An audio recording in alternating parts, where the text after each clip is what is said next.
আসসালামু আলাইকুম ওয়া রাহমাতুল্লাহি ওয়া বারাকাতুহু। আলহামদুলিল্লাহি ওয়াহদা ওয়াসসালাতু ওয়াসসালামু আলা মান লা নাবিয়্যা বা'দা। ক্বালা আল্লাহু তাআলা ওয়া লানাবলুওয়ান্নাকুম বিশাইইন মিনাল খাউফি ওয়াল জু'i ওয়া নাকসিম মিনাল আমওয়ালি ওয়াল আনফুসি ওয়াস সামারাত ওয়া বাশশিরিস সাবিরিন। ওয়া ক্বালা আল্লাহু তাআলা ওয়া নুনাজ্জিলু মিনাল কুরআনি মা হুয়া শিফা' ইলা আখিরিল আয়াত। সমস্ত প্রশংসা, সমস্ত তারিফ মহান আল্লাহ সুবহানাহু ওয়া তাআলার, যে আল্লাহ সুবহানাহু ওয়া তাআলা আমাদেরকে একটি গুরুত্বপূর্ণ বিষয়ে কিছু বলার এবং শোনার জন্য একত্রিত হওয়ার তৌফিক দান করলেন। সেই মনিবের দরবারে শুকরিয়া আদায় করি, আলহামদুলিল্লাহ। সালাত এবং সালাম সর্বশেষ নবী মুহাম্মদ সাল্লাল্লাহু আলাইহি সাল্লামের ওপর রহমত এবং করুণা বর্ষিত হোক, সাহাবায়ে কেরাম, তাবেঈন, তাবে তাবেঈন, আইম্মায়ে মুজতাহিদিন সহ কিয়ামত পর্যন্ত যারা দ্বীনে হকের উপর প্রস্তাব তাদের উপর। সম্মানিত উপস্থিতি, আমরা বিভিন্ন মিডিয়ার মাধ্যমে আমাদের দেশে এখন ব্যাপকভাবে প্রচার লাভ করতেছে রুকিয়া নিয়ে।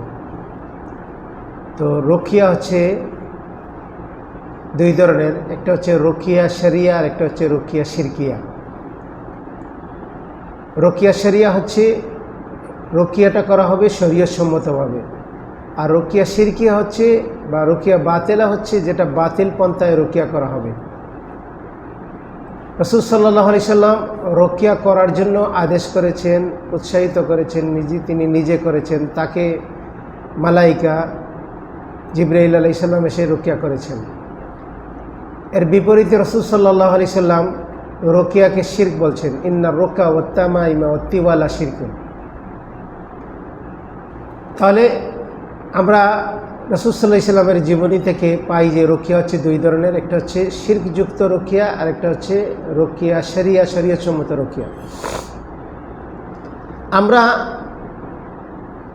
এমন এক জনপদে, এমন এক সময়ে বসবাস করতেছি যেখানে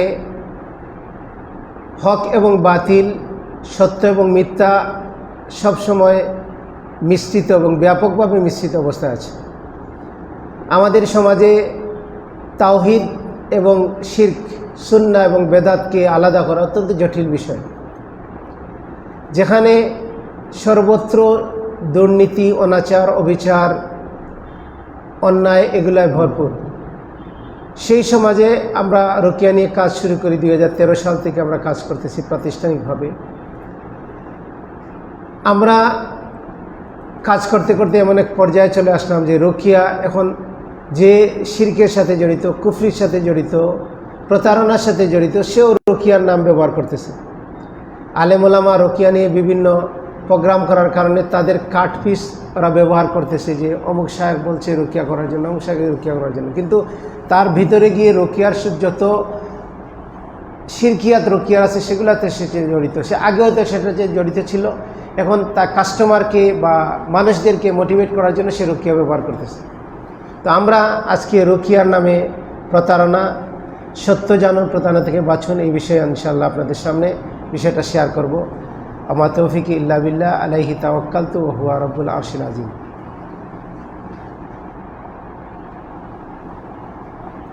সম্মানিত উপস্থিতি, আমরা মানুষ, আমরা অসুস্থ হই, বিভিন্ন বিপদ আপদে পড়ি। আল্লাহ সুবহানাহু ওয়া তাআলা আমাদেরকে পরীক্ষা করবেন। আল্লাহ সুবহানাহু ওয়া তাআলা বলে দিয়েছেন, ওয়ালা নাবলুওয়ান্নাকুম বিশাইইন মিনাল খাউফি ওয়াল জু'i ওয়া নাকসিম মিনাল আমওয়ালি ওয়াল আনফুসি ওয়াস সামারাত ওয়া বাশশিরিস সাবিরিন। আর অবশ্যই আমি তোমাদেরকে পরীক্ষা করব কিছুটা ভয়, ক্ষুধা, সম্পদ, প্রাণ এবং ফসলের ক্ষতির দ্বারা। ওয়া বাশশিরিস সাবিরিন, ধৈর্যশীলদের জন্য সুসংবাদ রয়েছে। রাসূল সাল্লাল্লাহু আলাইহি সাল্লাম বলেছেন যে প্রত্যেকটা রোগের চিকিৎসা রয়েছে, যথাযথ ওষুধ প্রয়োগ হলে আল্লাহর ইচ্ছা আরোগ্য লাভ হয়। আল্লাহ সুবহানাহু ওয়া তাআলা কোরআনুল কারীমের মধ্যে বলছেন, ওয়া নুনাজ্জিলু মিনাল কুরআনি মা হুয়া শিফা। এই কোরআন নাজিল করা হয়েছে মুমিনদের জন্য শিফা এবং রহমত স্বরূপ। ওয়া রাহমাতুল লিল মুমিনিন, মুমিনদের জন্য শিফা এবং রহমত। কোরআন নিজেই মানুষ শিফা বা চিকিৎসা। আল্লাহ সুবহানাহু ওয়া তাআলা সূরা ফুসসিলাতের 44 নম্বর আয়াতে বলছেন, যে বলুন হে ইমানদার, এটি হচ্ছে ইমানদারদের জন্য হেদায়েত এবং শিফা। হুদা ও শিফা বলা হয়েছে কোরআনকে। আল্লাহ সুবহানাহু ওয়া তাআলা কোরআনের কারিমে 2টা সূরা নাজিল করছেন। রাসূল সাল্লাল্লাহু আলাইহি সাল্লাম যখন জাদুগ্রস্ত ছিলেন, অসুস্থ ছিলেন, তার এই 2টা সূরা দ্বারা তাকে চিকিৎসা দেওয়া হয়। কুল আউযু বিরাব্বিল ফালাক, কুল আউযু বিরাব্বিন নাস, সূরা ফালাক এবং সূরা নাস। এটাকে বলা হয় মুআউযিজাতাইন, মানে 2 তাবিজ।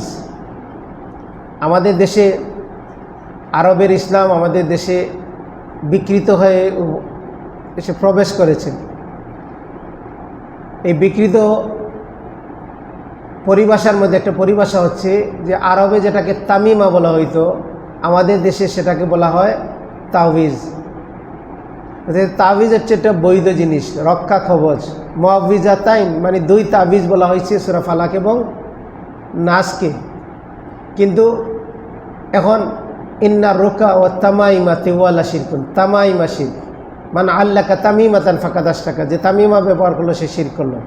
কিন্তু আমাদের দেশে তামিমাকে বলা হয় তাবিজ। এই জন্য অনেক যারা চতুর টাইপের আলেম আছে তারা বলে যে হাদিসে তো তাবিজকে শিরক বলা হয় নাই, তামিমাকে বলা হয়েছে, তা আপনারা তাবিজ বলেন কেন? কিন্তু এখানে নামই চেঞ্জ করে দেওয়া হয়েছে। আল্লাহ আমাদেরকে হেফাজত করুন। তো আল্লাহ সুবহানাহু ওয়া তাআলা কোরআনুল কারীমের মধ্যে জাদুর কথা বলছেন সূরা বাকারার 102 নম্বর আয়াতে, যে ওমা কাফারা সুলাইমান ওয়ালাকিন্নাশ শায়াতিনা কাফারু ইউআল্লিমুনা আন-নাস আস-সিহর।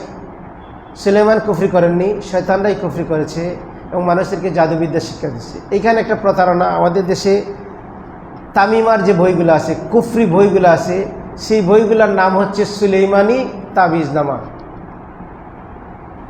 আল্লাহ বলছেন সুলাইমান কুফরি করেননি, আর এখন পর্যন্ত বিশ্বে বই বিক্রি হচ্ছে সুলাইমান আলাইহিস সালামের নামে কুফরির বই। শয়তানরাই কুফরি করেছে, মানুষকে জাদুবিদ্যা শিক্ষা দিয়েছে। তাহলে আমরা মুসলিম হিসাবে আমরা বিশ্বাস করি যে জাদু আছে, জাদুর কথা কোরআনে বর্ণিত আছে, রাসূল সাল্লাল্লাহু আলাইহি সাল্লামের জীবনীতে জাদুর সম্পর্ক ছিল। আমরা বিশ্বাস করি জিন, কোরআন কারীমে সূরা জিন নামে একটা সূরা আছে এবং জিন সংক্রান্ত অনেক, যদি বিসমিল্লাহ বলে ঘরে প্রবেশ করি, আল্লাহর নাম নিয়ে প্রবেশ করি, ওই ঘরে শয়তান থাকতে পারে না। তো শয়তান বলে এখানে থাকার জায়গা নেই, খাওয়ার জায়গা নেই। তো এইভাবে রাসূল সাল্লাল্লাহু আলাইহি সাল্লাম জিন শয়তান থেকে আমাদেরকে প্রোটেকশনের অনেক জিনিস বলে দিয়েছেন। এবং জিন, জাদু, বদনজর, আল আইনু হক, রাসূল সাল্লাল্লাহু আলাইহি সাল্লাম হাদিসের মধ্যে বলছেন বদনজর লাগা হচ্ছে সত্য। তো এগুলা আল্লাহ সুবহানাহু ওয়া তাআলা সৃষ্টি করছেন। কে সৃষ্টি করছেন? আল্লাহ সৃষ্টি করছেন। এবং এগুলা কাজ করে কার ইচ্ছায়? আল্লাহর ইচ্ছায়। ইল্লা বিইজনিল্লাহ, আল্লাহর অনুমতির বাইরে গিয়ে এগুলা কাজ করতে পারে না। তো আল্লাহ কেন এগুলা তৈরি করলেন? এগুলো আমাদের জন্য মুসিবত, আমাদের জন্য পরীক্ষা, আমাদের জন্য কষ্টদায়ক। কেন আল্লাহ সুবহানাহু ওয়া তাআলা পরীক্ষা এগুলো সৃষ্টি করলেন? আল্লাহ নিজেই বলতেছেন যে আমাদেরকে পরীক্ষা করবেন। আল্লাহ যে খালাকাল মাউতা ওয়াল হায়াতা লিয়াবলুয়াকুম আইয়ুকুম আহসানু আমালা। জীবন এবং মৃত্যুর মধ্যখানে দেখবেন যে কে আহসান আমল করে, তার ঈমান চেক করবেন। এই জন্য আল্লাহ সুবহানাহু ওয়া তাআলা বলছেন অবাশশিরিস সাবিরিন, ধৈর্যশীলদের সুসংবাদ। তো সম্মানিত উপস্থিতি, আমরা এই মর্মে কোরআনুল কারীমে অনেক আয়াত পাই যেখানে আল্লাহ সুবহানাহু ওয়া তাআলা কোরআনের মাধ্যমে যে শিফা হয়, আল্লাহ সুবহানাহু ওয়া তাআলা যে শিফা দেন, এটা যারা আল্লাহর ওলি তাদের কোনো ভয় নাই, তারা চিন্তিত হবে না। আল্লাযীনা আমানু ওয়া কানু ইয়াত্তাকুন, যারা ঈমান এনেছে এবং তাকওয়া অবলম্বন করছে। আলহামদুলিল্লাহ, আমরা ঈমান আনছি এবং আল্লাহকে ভয় করে চলি। হ্যাঁ, ওলিদের মধ্যে পার্থক্য আছে, স্তর আছে। নবীদের মধ্যে স্তর আছে, সালেহিনদের মধ্যে স্তর আছে, সাহাবীদের মধ্যে স্তর আছে, আলেমদের মধ্যে স্তর আছে, ওলিদের মধ্যেও স্তর আছে। ইন্না আকরামাকুম ইনদাল্লাহি আতকাকুম, যে আল্লাহকে অধিক ভয় করেছে আল্লাহ অধিক নিকটবর্তী। কিন্তু অলির দিক দিয়ে শয়তানের অলি আছে, আল্লাহর অলি আছে। আর যারা শয়তানের অলি তারা কি করে? শয়তান তাদেরকে ভয় দেখায়। এজন্য আমরা যদি কখনো ভীত হই, বুঝতে হবে শয়তান আমাদের কাছে পৌঁছার অনেক সোর্স পেয়ে গেছে, রাস্তা পেয়ে গেছে, তখন সে আমাদেরকে ভয় দেখায়। এবং রাসূল সাল্লাল্লাহু আলাইহি সাল্লাম বলছেন যে স্বপ্ন হচ্ছে 3 ধরনের। ভালো স্বপ্ন আল্লাহ থেকে আসে, আর খারাপ স্বপ্ন শয়তান থেকে আসে। আর মানুষ যেগুলো অ্যাক্টিভিটিস করে সেগুলা স্বপ্নে দেখে। তো অনেক মানুষ স্বপ্নের মধ্যে ভয় পায়, দুঃস্বপ্ন দেখে, পড়ে যাচ্ছে, সাপ এসে কামড় দিচ্ছে, সে চিৎকার দিয়ে উঠে, বোবায় দরাস, স্লিপ প্যারালাইজ যেটা। তো এগুলাতে শয়তানের কি থাকে?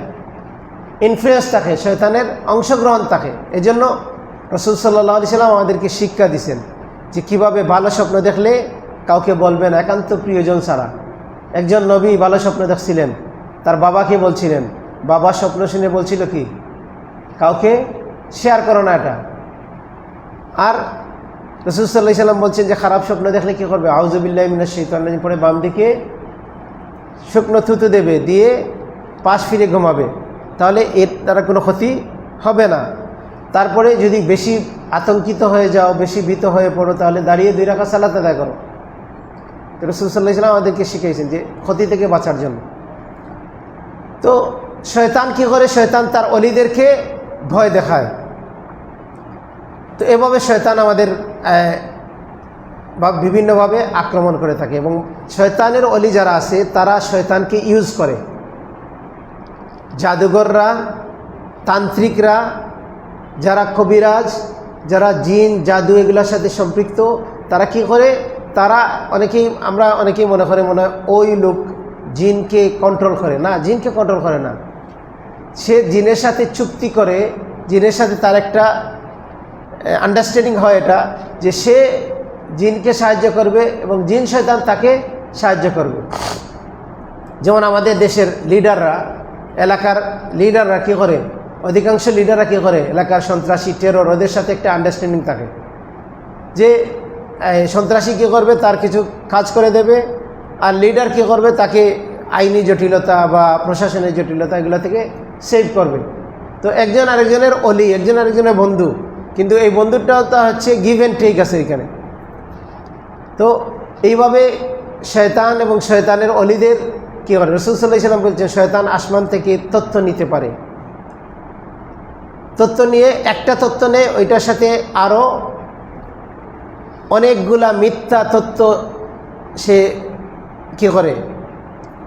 মিক্স করে এনে তার অলিকে দেয়। অলি আরও মিথ্যা তথ্য ইনফরমেশন কী করে? তারপর সেটা মানুষের মধ্যে প্রচার করে। তো এই জন্য আমরা যারা জিন জাদু এগুলা নিয়ে আমরা যারা কাজ করি অথেন্টিকভাবে, আমরা কোরআন সুন্নাহর মাধ্যমে যারা এগুলা নিয়ে চিকিৎসা করতে চায়, তারা জিনের কথাকে বিশ্বাস করে না। আমরা এমন এক জনপদে বসবাস করি, এখানে মানুষ জিনকে ধরলে গিয়ে মানুষ মনে করে ফেরেশতার সাথে একটা লিঙ্ক হয়ে গেছে। এখন যা তথ্য আছে সব গিয়ে জিজ্ঞেস করবে, দেখো তো আমার ছেলের কী অবস্থা, অমুকের কী হয়েছে, অমুকের কী হয়েছে। আর জিন মিথ্যা বলতেই থাকবে, মিথ্যা বলতে বলতে তার টার্গেট কি? তার টার্গেট হচ্ছে মানুষকে জাহান্নামে নিয়ে যাওয়া, তো মানুষকে ঈমান নষ্ট করা। তো সে প্রথমে এমন কিছু তথ্য বলবে, কিছু সত্য মিথ্যা মিলিয়ে বলবে, তারপরে একসময় বলবে যে এই আংটি পড়লে এইরকম হয়ে যাবে, অমুক বাজারে একটা ছাগল দিলে আপনার অসুস্থ হয়ে যাবেন, অমুক পুকুর থেকে পানি আনলে হয়ে যাবে। সে আস্তে আস্তে মানুষদেরকে শিরকের দিকে নিয়ে যাবে। আর মানুষ মনে করে ওইটাকে যদি রাত্রে উঠে একটু জিকির টিকির করে জিনের রোগী, তখন মানুষ বলে ওইটাকে জিন্নে মুমিনে ধরছে, ভালো জিনে ওকে ধরছে। মানুষ বলবে যে ওই জিন আমাকে সাহায্য করে। ভালো জিন মানব সমাজে আসে না, ওইখানে নেক্সট সুরতে এসে ধোঁকা দেয় এবং মানুষ এখানে খপ্পরে পড়ে যায়। ইভেন কি যারা রুকিয়া নিয়ে কাজ করে, এখন আমরা সোশ্যাল মিডিয়াতে যে রাখি রাখি রাখি দেখতেছি, এদের অধিকাংশই প্রায় 90+ রাখিরা বিভ্রান্ত এবং প্রতারণার সাথে জড়িত। এবং তারা কী করে? তারা অনেক সময় এই জিনের ইনফরমেশনগুলা আপনাকে বলে, দেখেন জিন এটা বলতেছে, জিন এটা বলতেছে। অনেক রাকিরা আছে, অনেকেই বলতেছে আমরা সালাফি রাখি, আমরা সহি আকিদার রাখি, কিন্তু বলতেছে আবার স্ট্যাটাস দিতেছে আজকে এতটা জিন মুসলমান হয়ে গেছে, স্ট্যাটাস দিতেছে আজকে এতটা জিনকে হত্যা করে ফেলছে। তো জিনকে কি হত্যা করা যায়? এই ক্ষমতা তো সুলাইমান আলাইহিস সালামের পরে আর কাউকে দেওয়া হয় নাই। কোরআন বলতেছে যে সুলাইমান আলাইহিস সালামের পরে আর কাউকে এই ক্ষমতা দেওয়া হয় নাই। রাসূল সাল্লাল্লাহু আলাইহি সাল্লাম একবার উনি সালাতরত অবস্থায় একটি জিন এসে তাকে অ্যাটাক করে, আক্রমণ করে। রাসূল সাল্লাল্লাহু আলাইহি সাল্লাম তাকে পাকড়াও করেন এবং রাসূল সাল্লাল্লাহু আলাইহি সাল্লাম বললেন যে তার জিহ্বার লালা তিনি অনুভব করছেন তার হাতের মধ্যে। তিনি চাচ্ছিলেন সেই জিনটাকে মসজিদে নববীর পিলারের সাথে বেঁধে রাখবেন যাতে বাচ্চারা এটাকে নিয়ে খেলা করে। কিন্তু রাসূল সাল্লাল্লাহু আলাইহি সাল্লাম যখন সুলাইমান আলাইহিস সালামের ওই দোয়ার কথা মনে পড়ে গেল যে সুলাইমান আলাইহিস সালাম দোয়া করছেন তাকে ছাড়া যেন এই ক্ষমতা আর কাউকে দেওয়া না হয়, তখন রাসূল সাল্লাল্লাহু আলাইহি সাল্লাম সুলাইমান আলাইহিস সালামের সম্মানের কারণে ছেড়ে দিয়েছেন। তো সুলাইমান আলাইহিস সালাম যদি পরে কেউ ক্ষমতা না পেয়ে থাকে, তাহলে আজকের জাদুঘররা, আজকের এই রাকিরা, নারা রুকিয়া নিয়ে কাজ করতেছে, দাবি করতেছে, তারা বলতেছে যে তারা কি করতেছে, তারা জিনকে মেরে ফেলতেছে, জিনকে মুসলমান বানাচ্ছে, জিনকে বোতলে ঢুকাচ্ছে, জিনকে হত্যা করে ফেলতেছে, এইভাবে মানুষকে প্রতারণা করতেছে। তো আমরা ভিতরে গিয়ে আলোচনা করবো ইনশাআল্লাহ তাআলা। তো আমরা এই অধিকাংশ ক্ষেত্রে এখন রুকিয়া নিয়ে যেটা হচ্ছে সেটা হচ্ছে অভিনয়, প্রতারণা এবং শিরকি কুসংস্কার এগুলা মিশ্রিত রুকিয়া, এবং এই রুকিয়ার নামে সবচেয়ে বেশি মানুষ প্রতারিত হচ্ছে। কারণ মানুষ আলেম ওলামাদের কাছ থেকে রুকিয়া নামটা শুনতেছে, ওইটাকে সে নোট করে রাখতেছে, সে ওইটা বিষয়ে সার্চ দিচ্ছে, দিয়ে সে রুকিয়া সেন্টার খুঁজতেছে, সেন্টারে গিয়ে সে প্রতারিত হচ্ছে। সে দুই ভাগে প্রতারিত হচ্ছে। এক শ্রেণীর রুকিয়া সেন্টার আছে, মানুষকে ডাইরেক্ট শিরকের সাথে নিয়ে যাচ্ছে, শিরকি কুফরি রুকিয়ার সাথে ইনভলভ করে দিচ্ছে, তাবিজ তোমারের সাথে। আর আরেক শ্রেণীর রুকিয়া সেন্টার বা রাকিরা আছে, তারা শিরকের সাথে মানুষকে জড়িত করতেছে না সত্য, কিন্তু মানুষের সম্পদ কেড়ে নিচ্ছে, মানুষের সম্পদ কেড়ে নিচ্ছে, মানুষের সম্পদ কেড়ে নিচ্ছে। তো এজন্য আমাদেরকে সচেতন হওয়ার জন্যই আজকে আমরা এই বিষয় নিয়ে আলোচনা করছি। এই রুকিয়ার এই প্রতারণা থেকে নিয়ে আলোচনা যাওয়ার আগে আমাদেরকে জানতে হবে রুকিয়াটা আসলে কি। অনেকের কাছে রুকিয়ার বিষয়টা স্পষ্ট না, ক্লিয়ার না। রুকিয়া হচ্ছে একটা চিকিৎসা পদ্ধতি। কিসের সমস্যার জন্য? কোরআন এবং সুন্নাহ ভিত্তিক একটা চিকিৎসা পদ্ধতি, যেখানে কোরআনুল কারীম, রাসূল সাল্লাল্লাহু আলাইহি সাল্লাম থেকে বর্ণিত সহিহ হাদিসের দুআসমূহ, আল্লাহর জিকির, আল্লাহর উপরে তাওয়াক্কুল, এগুলার মাধ্যমে জিন শয়তানের কষ্ট থেকে, বদনজর থেকে, জাদু থেকে, শারীরিক ও মানসিক রোগ থেকে এলাজ করা হয় বা চিকিৎসা করা হয়। হালাল এবং বৈধ উপায়ে চিকিৎসা নেওয়া হয়, সেটা হচ্ছে রুকিয়া। এতে কোনো জাদু, তাবিজ বা তামিমা, গণনা, সংখ্যা, অদ্ভুত মন্ত্র এগুলো থাকে না, সেটা থাকে স্পষ্ট, ক্লিয়ার। রুকিয়ার নামে যে লাফালাফি, নাটক, মন্ত্র, পাঠ, ধোঁয়া, আগুন দিয়ে রুকিয়া করা বা আগুন দিয়ে ব্যবহার করা, এই যে রহস্যময় ক্ষমতা, আধ্যাত্মিক ক্ষমতা, এই যে এগুলা হচ্ছে, এগুলা কোনোটাই রুকিয়া না। রুকিয়া হচ্ছে কোরআন দিয়ে হবে, রুকিয়া রাসূল সাল্লাল্লাহু আলাইহি সাল্লামের হাদিস দ্বারা হবে, হাদিস দ্বারা প্রমাণিত কোনো সাপ্লিমেন্ট সেগুলা দিয়ে হবে। রুকিয়া হবে আল্লাহর নাম দিয়ে, রুকিয়া হবে আল্লাহর উপরে তাওয়াক্কুলের কথা বলা হবে। রুকিয়া হচ্ছে মানুষকে আল্লাহর সাথে কানেক্ট করে দিবে, আল্লাহর সাথে ক্লোজেস্ট করে দিবে, আল্লাহর সাথে সম্পর্ক করে দিবে। রুকিয়া এটা না যে রুকিয়া রাকির সাথে সম্পৃক্ত হলো, রুকিয়া আপনাকে রুকিয়া সেন্টারের সাথে সম্পৃক্ত হলো, তাহলে বুঝতে হবে যে এটা বিজনেস হইল, এটা বিজনেস হইল। অমুক রাখি, শ্রেষ্ঠ রাখি, ভালো রাখি, উনি কি করে কোরআন তেলাওয়াত, এটা আম জিনিস। আল্লাহ সুবহানাহু ওয়া তাআলা আমাদেরকে বোঝার তৌফিক দান করুন। বিকৃত রুকিয়া হচ্ছে কোরআন ছাড়া রুকিয়া, যেখানে উল্টাপাল্টা মন্ত্র পড়া হবে, সেখানে ধোয়া, বিভিন্ন জিনিস হাতের ইশারা দেওয়া হবে। আপনি দেখবেন অনেকেই আছে হাত দিয়ে রোগীকে জমা করে ফেলে, বলতেছে জিনকে জমা করতেছে, মহিলাদেরকে টাচ করতেছে, সে জিনকে জমা করা, বালিশকে কেউ জমা করতেছে, কেউ বিভিন্নভাবে মানে অভিনয়, নাটক, সিনেমা এগুলা দিয়ে দিচ্ছে। তো মানুষ মনে করতেছে হাজার হাজার ভিউ হচ্ছে, মানুষ ওইখানে হুমড়ি পেয়ে পড়তেছে, কিন্তু মানুষ এটা দেখে নাই যে রোগীকে চিকিৎসা দেওয়া হইলো সে সুস্থ হয়েছে কিনা।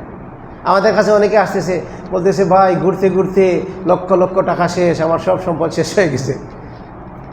প্রথমে কি শেষ হয়েছে? প্রথমে ঈমান চলে গেছে।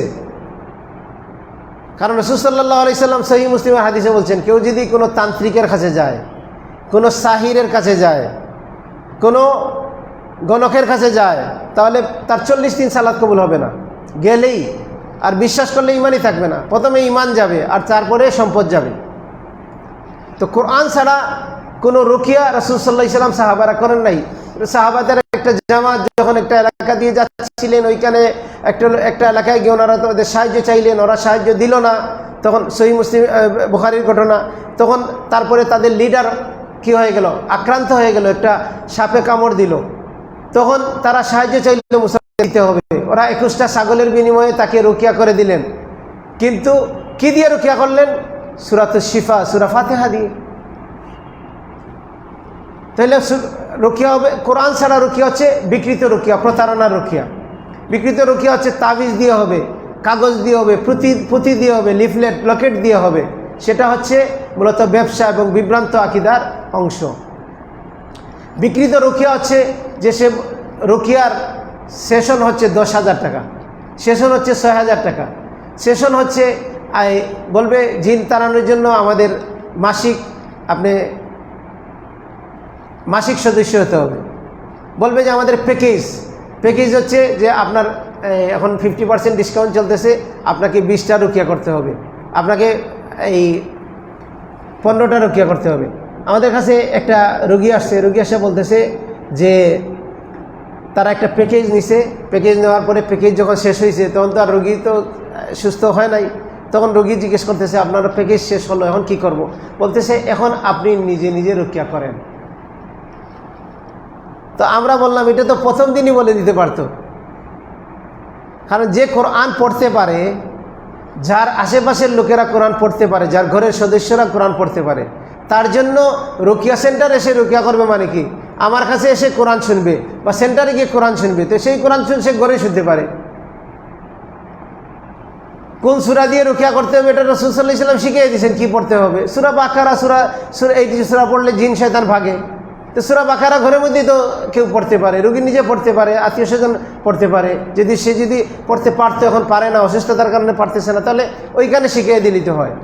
কিন্তু সে কী করলো? তার প্যাকেজ নিল, তার কাছ থেকে সম্পদ নিল, তারপরে শেষে গিয়ে ওই আগের কথাটা বলল। আল্লাহ আমাদেরকে হেফাজত করুন। তারপরে কি করে তারা? এই ড্রামা, নাটক, সিনেমাগুলোর মাধ্যমে মানুষকে হিপনোটাইটিস করে, মানুষকে চিৎকার চেঁচামেচি করে, এগুলোর মাধ্যমে মানুষকে তার মনোযোগকে একীভূত করে, তারপরে তাকে দিয়ে বিজনেস করে। এবং তারা মানুষের এই ঘোড়ার মতো লাফালাফি, এগুলো আপনারা দেখবেন। তারপরে অনেকে বলে আমি জিনকে দেখি। জিন কি দেখা যায়? জিন অর্থই হচ্ছে অদৃশ্য। জিন শব্দের অর্থ হচ্ছে যা দেখা যায় না। মানুষের পক্ষে জিনকে তার দেখা সম্ভব না, বিকৃত রূপ হলে দেখা সম্ভব। যেমন জিনের বিকৃত রূপ, রাসূল সাল্লাল্লাহু আলাইহি ওয়াসাল্লাম কি বলছেন? যে সাপ হচ্ছে জিনের বিকৃত রূপ। এই জন্য গৃহে কোনো ঘরের মধ্যে কোনো সাপ দেখা গেলে রাসূল সাল্লাল্লাহু আলাইহি ওয়াসাল্লাম তাড়াহুড়া করে মারতে নিষেধ করছেন। বলছেন যে তাকে সতর্ক করার জন্য, তারপরে হত্যা করার জন্য। রাসূল সাল্লাল্লাহু আলাইহি ওয়াসাল্লাম একজন সাহাবী, তিনি নববিবাহিত ছিলেন। রাসূল সাল্লাল্লাহু আলাইহি ওয়াসাল্লামের সাথে জিহাদে যাওয়ার জন্য তিনি আসছিলেন। তার নববিবাহিত স্ত্রীর সাথে সাক্ষাৎ করার জন্য রাসূল সাল্লাল্লাহু আলাইহি ওয়াসাল্লাম থেকে পারমিশন নিয়ে তিনি তার ঘরে যান। ঘরে গিয়ে দেখেন তার স্ত্রী দরজাতে দাঁড়িয়ে আছে। স্ত্রী ইশারা দিয়ে বলছে যে বিছনায় একটা সাপ আছে। তো তিনি সাপকে আঘাত করলেন। আঘাত করার পরে সাপ তাকে পাল্টা আঘাত করলো। কে আগে মারা গেছে ওইটা জানা যায়নি। তারপর রাসূল সাল্লাল্লাহু আলাইহি ওয়াসাল্লাম বলছেন যে এই সাপটা ছিল একটা জিন।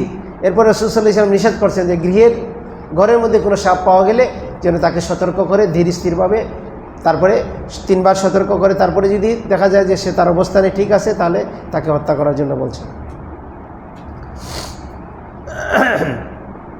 তো যারা বলে যে জিনকে দেখতে পারে, জিনকে বন্দি করতে পারে, জিনকে বশ করতে পারে, তুলা রাশির মাধ্যমে, আমাদের গ্রামের পদ্ধতি হচ্ছে তুলা রাশি, ওর মাধ্যমে জিন, ও নাকি দেখে জিনকে।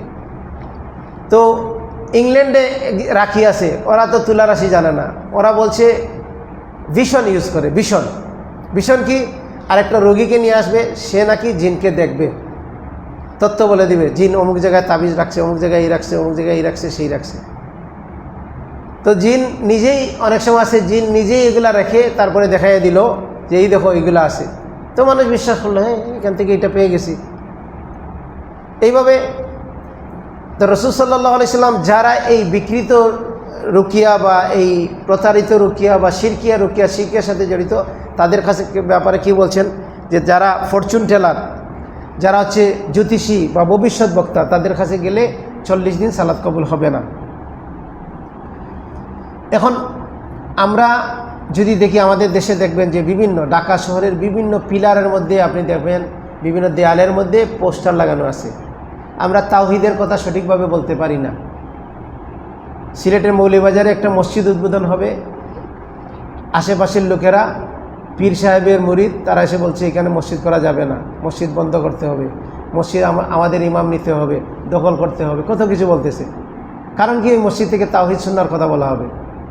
ওই মসজিদ থেকে মানুষকে বিভ্রান্তি থেকে দূর হওয়ার জন্য মানুষকে তাওহীদ এবং সুন্নাত, শিরক এবং বেদাতের বিরুদ্ধে বলা হবে। আর শিরক বেদাতকে যারা লালন পালন করে তারাই হচ্ছে এই দেশের পীরেদের মার্কাজ বা পীরেদের সেন্টারগুলোতে এগুলো হয়, মাজারগুলোতে শিরক কুফরির লালন পালন হয়।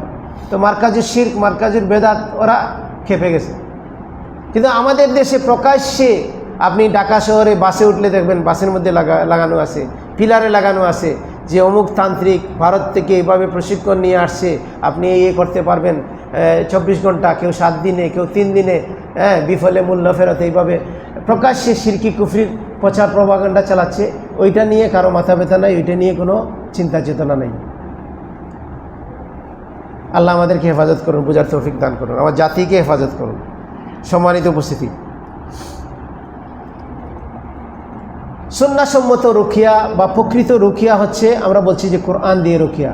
কোরআনের কি দিয়ে রুকিয়া? রাসূল সাল্লাল্লাহু আলাইহি ওয়াসাল্লাম বলছে সূরা ফাতিহা, সূরাতুশ শিফা, আয়াতুল কুরসি কথা বর্ণিত আছে, হাদিসে আছে না যে আয়াতুল কুরসি পড়ে ঘুমাবে ফেরেশতা তাকে পাহারা দেবে। ওই ব্যক্তি জান্নাতে যায় নাই, ওই নামাজি জান্নাতে যায় নাই যে নামাজ শেষে, সালাত শেষে আয়াতুল কুরসি পড়ে জান্নাতে যাচ্ছে না। কেন? সে মারা যাচ্ছে না, মারা গেলেই সে জান্নাতে যাবে, সুবহানাল্লাহ। তো আয়াতুল কুরসি, তারপরে সূরা ইখলাস, ফালাক, নাস, তারপরে সূরা বাকারা। সূরা বাকারার কথা রাসূল সাল্লাল্লাহু আলাইহি ওয়াসাল্লাম বলছেন, সূরা কাফিরুন, তারপরে হচ্ছে সূরা আল ইমরান, এগুলোর কথা হাদিস দ্বারা প্রমাণিত। এগুলোই হচ্ছে রুকিয়া। এখন আমাদের দেশে কোরআন থেকে অনেকে আসে বলবে আমি 33 আয়াতের আমল করি।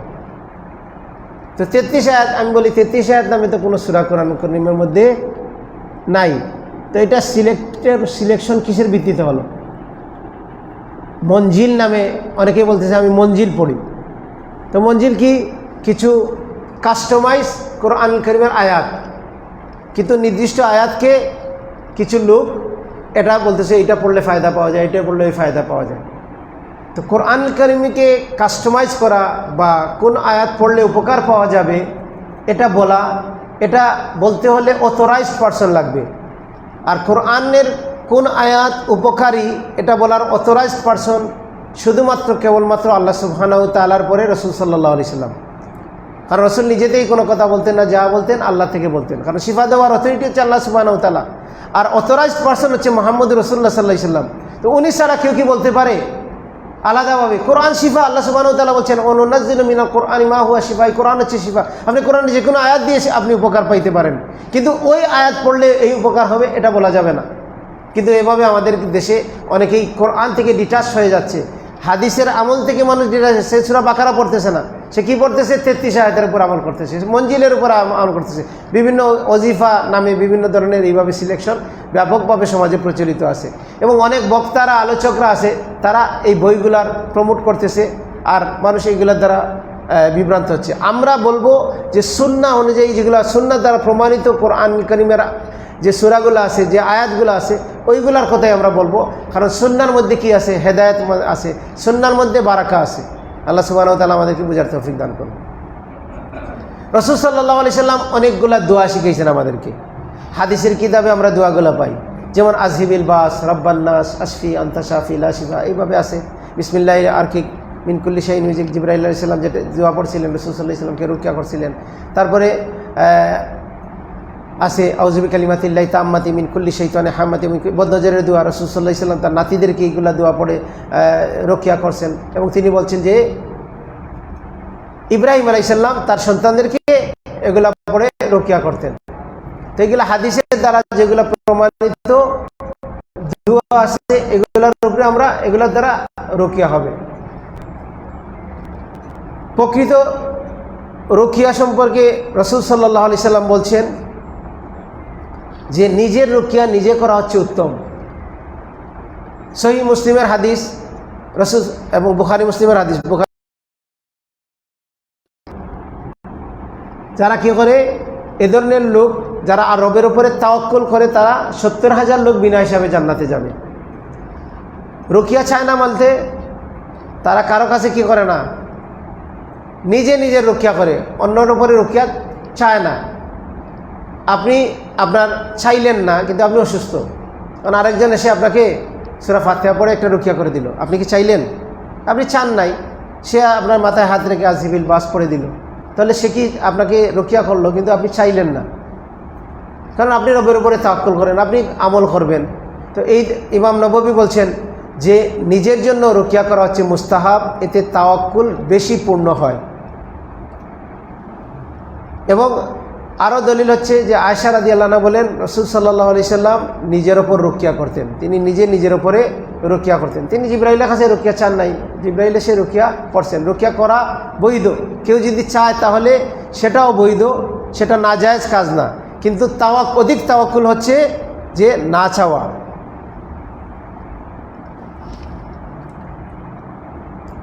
আর বিশুদ্ধ রুকিয়া হচ্ছে যে নির্ভর করতে হবে আল্লাহর উপরে, রুকিয়ার উপরে না, হিজামার উপরে না। শিফা দেওয়ার মালিককে কেবলমাত্র শুধুমাত্র আল্লাহ সুবহানাহু ওয়া তাআলা। আমরা এই দোয়ার মধ্যে বলছি লা শিফা ইল্লা শিফাউক, আল্লাহ ছাড়া কেউ শিফা দেওয়ার অথরিটি নাই। কোনো জিনিস আল্লাহ সুবহানাহু ওয়া তাআলা দেখেন, আমরা রোগীদের সাথে যখন কথা বলি, কাউন্সিলিং করি, তখন তাদেরকে আমরা মোটিভেট করতে চাই এটা বলে যে দেখেন আপনি আল্লাহ সম্পর্কে সুধারণা রাখুন। কেন? রাসূল সাল্লাল্লাহু আলাইহি সাল্লাম বলছেন বান্দা আল্লাহ সম্পর্কে যেরকম ধারণা রাখবে আল্লাহ তার সাথে ওই রকম আচরণ করবেন। তাহলে যদি আপনি আল্লাহ সম্পর্কে মন্দ ধারণা রাখেন তাহলে আল্লাহ আপনার জন্য মন্দ নির্ধারণ করবেন। তো আমাদের সোসাইটিতে কি হচ্ছে, আপনি ডাক্তারের কাছে যান, ডাক্তার বলবে এই রোগ আর ভালো হবে না। সে আপনাকে কি করলো? সে আপনাকে আশাবাদী করলো না হতাশ করলো? তার কাজ হচ্ছে মানুষকে হতাশ করা, হতাশ করলে তার ব্যবসা ভালো হবে। পুলিশের কাছে যান, সে আপনাকে বলবে এমন মামলা দিছে আপনার তো আর বেইলি হবে না, সে পয়সা নেবে আপনাকে হতাশ করে। উকিলের কাছে যান, যে সেক্টরে যাবেন যান না কেন, প্রত্যেকেই ওষুধ দেন নাই। প্রত্যেকটা রোগের জন্য প্রতিষেধক রয়েছে, যথাযথ ওষুধ প্রয়োগ করলে আল্লাহর ইচ্ছা আরোগ্য লাভ হয়। রাসূল সাল্লাল্লাহু আলাইহি ওয়াসাল্লাম বলছেন মৃত্যু ছাড়া প্রত্যেকটা রোগের চিকিৎসা রয়েছে। রাসূল সাল্লাল্লাহু আলাইহি ওয়াসাল্লাম বলছেন বার্ধক্য ছাড়া প্রত্যেকটা রোগের চিকিৎসা রয়েছে। তো আমরা যদি রাসূল সাল্লাল্লাহু আলাইহি ওয়াসাল্লামের চিকিৎসা সংক্রান্ত হাদিসগুলো দেখি, তাহলে তিনি সেখানে কী করছেন? মানুষকে এনকারেজ করছেন, তিনি হতাশ করেন নাই। এবং আল্লাহ সুবহানাহু ওয়া তাআলা নিজেই বলছেন আল্লাহর রহমত থেকে তোমরা হতাশ হয় না। কিন্তু আপনি যখন এই রুকিয়া সেন্টারে বা রাখি বা প্রতারক এদের কাছে যাবেন, ও বলবে এমন কিছু করছে, আপনার গোষ্ঠী শেষ, আপনার জীবন শেষ, আপনি আর দাঁড়াতে পারবেন না, আপনি এই করতে পারবেন না, এই করছে সেই করছে, ব্লক করছে। যত বেশি আপনাকে ভয় দেখাইতে পারবে তত বেশি আপনার থেকে পয়সা কামাইতে পারবে। তাহলে ইসলাম আমাদেরকে শেখাচ্ছে আমরা যেন আল্লাহর কাছে ক্লোজেস্ট হই, আল্লাহর উপরে তাওয়াক্কুল করি, আল্লাহর উপরে ভরসা করি, আমরা যেন আল্লাহ সম্পর্কে হতাশ না হই। এই জন্য আমাদের কাজ হচ্ছে আমাদের আশেপাশে যেসব রোগী থাকবে আমরা তাদেরকে নিরাশ করব না। এবং রাসূল সাল্লাল্লাহু আলাইহি ওয়াসাল্লাম রোগীদেরকে একটা দোয়া শিখিয়েছেন, রোগী দেখলে কি দোয়া করতে হয়? লা বাসা তহুরা ইনশাআল্লাহ। এটা কি নিরাশার কথা না, তুমি হতাশ হয় না, নিরাশ হয় না, অবশ্যই আল্লাহ শিফা দান করবে। সুবহানাল্লাহ। তো আজকে যে কাউন্সিলিং যারা বলে, তো কাউন্সিলিং আমরা রাসূল সাল্লাল্লাহু আলাইহি ওয়াসাল্লাম, আমরা মুসলিম, আমরা কোরআন সুন্নাহ থেকে কাউন্সিলিং পাই। আল্লাহ আমাদেরকে আশাবাদী করছেন, রাসূল সাল্লাল্লাহু আলাইহি ওয়াসাল্লাম আশাবাদী করছেন, আমাদেরকে রাসূল সাল্লাল্লাহু আলাইহি ওয়াসাল্লাম আমাদেরকে উৎসাহিত করছেন আমরা চিকিৎসা গ্রহণ করার জন্য। রাসূল সাল্লাল্লাহু আলাইহি ওয়াসাল্লাম মানুষদেরকে রক্ষা করছেন, সাথে সাথে চিকিৎসা গ্রহণ করার জন্য উৎসাহিত করছেন। তো এই জন্য জাদুকররা বা সেই তান্ত্রিকরা তারা মানুষদেরকে হতাশা করতে চায়। আমরা যেন আল্লাহর উপরে ভরসা করে তাওয়াক্কুল করি। এটা হচ্ছে বিশুদ্ধ রুকিয়ার। বিশুদ্ধ রুকিয়ার মধ্যে কিছু সাপ্লিমেন্ট আছে। রাসূল সাল্লাল্লাহু আলাইহি ওয়াসাল্লাম রুকিয়া যারা নিয়ে কাজ করে তারা কিছু সাপ্লিমেন্ট রোগীদেরকে দেয়, পথ্য হিসাবে দেয়। কী কী দেয়? যেগুলো হাদিস দ্বারা প্রমাণিত আছে। রাসূল সাল্লাল্লাহু আলাইহি ওয়াসাল্লাম মধুর কথা বলছেন, আল্লাহ কোরআনে বলছেন মধুর মধ্যে আছে শিফা, এবং রাসূল সাল্লাল্লাহু আলাইহি ওয়াসাল্লাম মধু খাওয়ার জন্য বলছেন। তারপরে আপনি পাবেন কালো জিরার কথা, হাদিসে আসছে মৃত্যু ছাড়া সব রোগের চিকিৎসা। তাহলে তারপরে একটা হচ্ছে অলিভ অয়েল, যেটাকে জয়তুন তেল বলা হয়, যেটাকে আমাদের দেশে কি বলে, বাংলায় অনুবাদ করতে গিয়ে ভুল করে ফেলছে। অনুবাদে কি বলছে? জলপাইয়ের তেল, জলপাই থেকে কোনো তেল হয় না। হ্যাঁ, তো এটা হচ্ছে অলিভ অয়েল। এটা এই অলিভ অয়েল থেকেই তেল হয়, জলপাই থেকে তেল হয় না। সেই অলিভ অয়েল বা জৈতুন তেল, এটার কথা রাসূল সাল্লাল্লাহু আলাইহি সাল্লাম বলছেন যে এটা খাও এবং মাখো, এটা পান করতে বলছেন, আবার ব্যবহার করতে বলছেন। তো এটা বরকতময় গাছ থেকে আসছে, কোরআন কারীমে আল্লাহ সুবহানাহু ওয়া তাআলা বলছেন। তারপরে রুকিয়া ওয়াটার, সালফে সালেহিন থেকে প্রমাণিত যে রুকিয়া করা পানি ব্যবহার করা, রুকিয়া করা পানি খাওয়া, রুকিয়া করা পানি শরীরে উপরে ছিটিয়ে দেওয়া, রোগীর উপরে রুকিয়া করা পানি দিয়ে গোসল করা। তারপরে রুকিয়ার গোসল একটা সালফে সালেহিন থেকে প্রমাণিত, একটা বালতিতে আপনি পানি নিলেন, ওইটাতে 7টা বড়ই পাতা নিলেন, বড়ই পাতাকে ওইটাকে পেস্ট করে দিলেন, তারপরে ওইখানে কোরআনুল কারীমের আয়াতগুলা পড়ে, কোরআন পড়ে ওইখানে শুকনা থুতু দেবেন।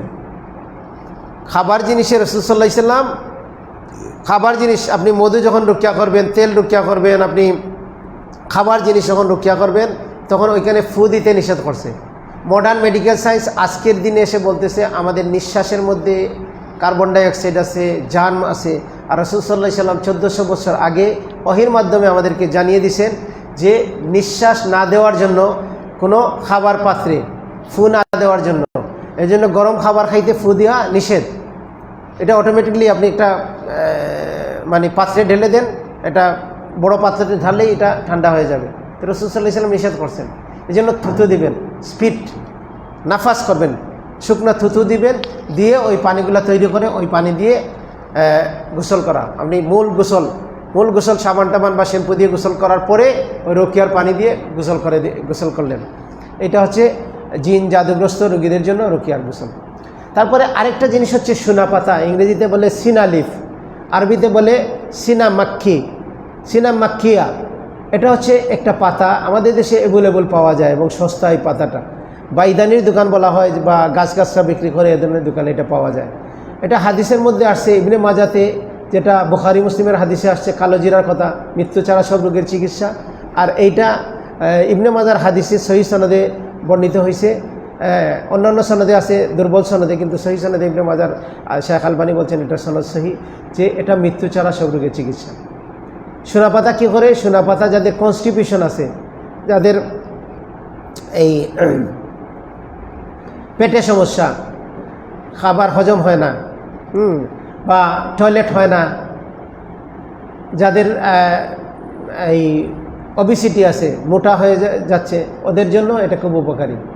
এটাকে খাইলে কি হয়, এটা যদি আপনি একবার নেন, এটা ট্যাবলেট আকারে পাওয়া যায়, পাউডার আকারে পাওয়া যায়, আবার পাতা আকারে পাওয়া যায়। এক গ্লাস পানিতে 1 মুষ্টি পাতা দিয়ে সিদ্ধ করে ঠান্ডা করে ওইটা রুকিয়া করে খেয়ে নেন, তাহলে 3-4 ঘন্টা পরে টয়লেট হবে, 2-3-4 টয়লেট হবে।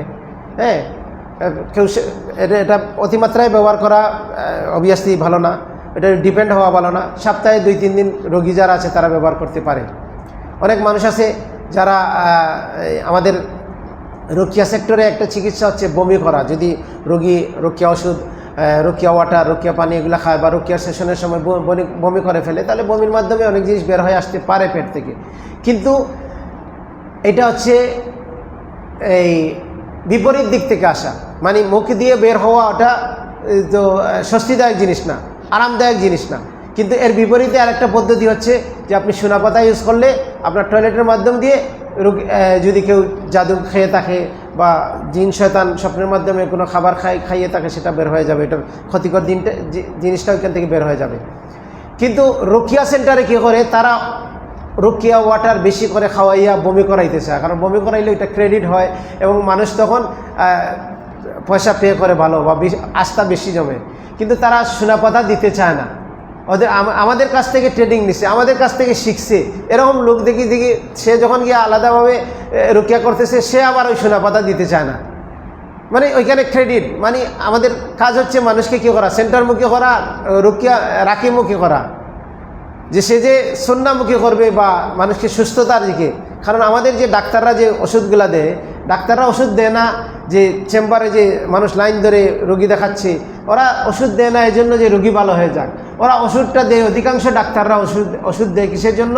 ওই ফার্মাসিউটিক্যাল কোম্পানিগুলা তাকে ফ্যান দিছে, তাকে এসি দিছে, তার বউয়ের কাপড় দিছে, তাকে বিদেশে যাওয়ার জন্য টিকিট দিছে, বিদেশে নিয়ে ট্রেনিং দিছে, তাকে বিভিন্ন রিসোর্টে যাওয়ার ফ্যাসিলিটিস দিছে, তার এসি দিছে, তার টেবিল দিছে, তার কম্পিউটার দিছে, সব কিছু ওরা দিছে কোম্পানি। তো ওদের ওষুধ লিখতে হবে, এবং ওষুধ যে ওরা লিখতেছে কিনা না এটা তাদেরকে বিশ্বাস করে না আবার ওষুধ কোম্পানিগুলো। এই জন্য দেখবেন ডাক্তারের চেম্বারের বাইরে বসে আছে তাদের ফার্মাসিউটিক্যাল কোম্পানির লোকগুলা, হ্যাঁ, ওরা বসে আছে, আপনি বের হলেই ওরা কী করে একটা ফটো তুলে নেয়। আগে জিজ্ঞেস করতো, দেখতো, এখন ঠাস করে একটা ফটো তুলে নেয়, যে দেখে যে আমার যে পয়সা পেড করছি তোমার পিছনে, যে আমি লক্ষ লক্ষ টাকা খরচ করলাম, তুমি আমার ওষুধ কোম্পানির ওষুধগুলা লিখতেছো কিনা না। আমি এটা অনলাইনে বলতেছি, আমি দায়িত্ব নিয়ে বলতেছি, কেউ আমার সাথে চ্যালেঞ্জ করতে পারবে না এগুলো নিয়ে। আপনারা মানে জনগণ এমনি একটু যদি সচেতন হয় তাহলে এগুলো বুঝতে পারবে। আল্লাহ আমাদেরকে হেফাজত করুন। তো শোনাবো কি কথা হাদিসের মধ্যে আসছে, এবং এটা অত্যন্ত উপকারী একটা হার্বস, যেটার মাধ্যমে আমরা উপকৃত হতে পারি। সেটা এই তিব্বে নববী রাসূল সাল্লাল্লাহু আলাইহি ওয়াসাল্লামের চিকিৎসা পদ্ধতির মধ্যে এই সোনা পাতার কথা পাওয়া যায়। তারপরে সকাল সন্ধ্যার জিকির, এটা কি রুকিয়ার অংশ? হ্যাঁ, এটা আমাদের আমলের অংশ, কিন্তু পার্ট অফ রুকিয়া অংশ। কারণ সেটা মানুষকে কি করে, চিকিৎসার মধ্যে দুইটা টাইপ আছে, একটা হচ্ছে প্রিভেন্টিভ, একটা হচ্ছে কিউরেটিভ। একটা হচ্ছে রোগ না হওয়ার জন্য আমরা বিভিন্ন টিকা দিই না, টিকা দিই কিসের জন্য? রোগ যাতে না হয়। ইসলাম আমাদেরকে টিকা তো সেদিন বানাইছে, 1400 বছর আগে রাসূল সাল্লাল্লাহু আলাইহি ওয়াসাল্লাম আমাদেরকে শিখাইছেন যে সূরা আয়াতুল কুরসি পড়ে ঘুমাবে, তাহলে তোমাকে ফেরেশতারা পাহারা দেবে, জিন শয়তান তোমাকে অ্যাটাক করতে পারবে না। তুমি বিসমিল্লাহ বলে ঘরে প্রবেশ করবে, আল্লাহর নাম নিয়ে প্রবেশ করবে, শয়তান থাকবে না, তুমি শয়তান থেকে নিরাপদ থাকবে, তুমি ঘুমানোর সময় শরীর বন্ধ করে ঘুমাবে।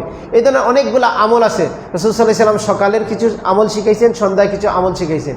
এই সকালে যদি আমলগুলো করা হয় তাহলে সন্ধ্যা পর্যন্ত আমরা নিরাপদ থাকবো, আবার সন্ধ্যার সময় করলে আবার সকাল পর্যন্ত নিরাপদ থাকবো। কিন্তু আমাদের রুকিয়া, শিরকিয়া, প্রতারণার রুকিয়াতে কি আছে? আপনার আমল করা লাগবে না, আপনারটা তাবিজ বাঁধবেন, আপনি নিরাপদ থাকবেন। শিরকের সাথে ইনভলভ হয়ে যাবেন, আপনি নিরাপদ থাকবেন। আর সুন্নার আমল রুকিয়া হচ্ছে যে আপনি নিয়মিত আল্লাহর সাথে কানেক্টেড হতে থাকবেন। তারপরে শুধু সকাল এবং সন্ধ্যার আমল করলেই শেষ হয়ে যায় না। 25 ওয়াক্ত সালাত শেষে আজকার বাদাস সালাত, প্রত্যেক ফরজ সালাতের পরে রাসূল সাল্লাল্লাহু আলাইহি ওয়াসাল্লাম কিছু জিকির শিখাইছেন। এগুলাও কি রুকিয়ার অংশ? হ্যাঁ, এগুলাও আমাদের রুকিয়ার অংশ। এগুলাকে সুরক্ষা দান করে, যেমন আল্লাহু আকবার বলা, আস্তাগফিরুল্লাহ 3 বার বলা, হ্যাঁ, তারপরে আল্লাহু আনতা সালাম মিনকা সালাম, আয়াতুল কুরসি পড়া, সূরা ইখলাস, ফালাক, নাস পড়া, হ্যাঁ, তারপরে সুবহানাল্লাহ 33 বার, আলহামদুলিল্লাহ 33 বার, আল্লাহু আকবার, তারপরে লা ইলাহা ইল্লাল্লাহু লা শারীকা লাহু। এইভাবে যে কিছু আজকার আছে, এগুলো আমাদেরকে কি করে?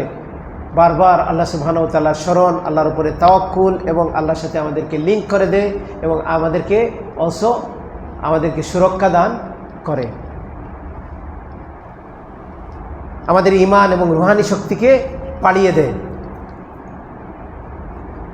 তো সম্মানিত উপস্থিতি, এই হচ্ছে আমরা রুকিয়া শরিয়ার কিছু অংশ বললাম, যে বিশুদ্ধ রুকিয়া সংক্রান্ত বিষয়। তা আপনি কিভাবে বুঝবেন যে এটা প্রতারণার রুকিয়া, বা যে চিকিৎসা করতেছে বা যে সেন্টারে আপনি যাচ্ছেন, কিভাবে বুঝবেন যে আপনি? প্রথম নম্বর কথা হচ্ছে যে তারা ফাইন্যান্সিয়ালি আপনাকে খুব দাম দর করতে হবে। তারা বলবে যে এত টাকা লাগবে, টাকাটাকে প্রায়োরিটি দেবে। আপনি সার্ভিস চার্জ একটা নিতে পারেন, এটা বৈধতা আছে, সাহাবায়ে কেরাম সালফে সালেহিন থেকে প্রমাণিত আছে যে আপনি নিতে পারেন, কিন্তু এটাকে খুব হার্ড লাইনে চলে যাবে যে এত টাকা না দিলে আমরা করব না।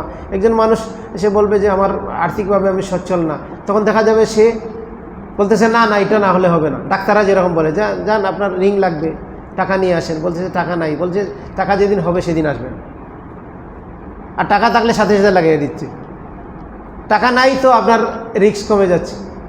তো এইখানেও খেলা, যেমন টাকা নাই হলে আপনার রিস্ক কম, আর টাকা বেশি হলে সাথে সাথে আপনার রিস্ক এখনই লাগিয়ে দিতে হবে, ভয় দেখাবে।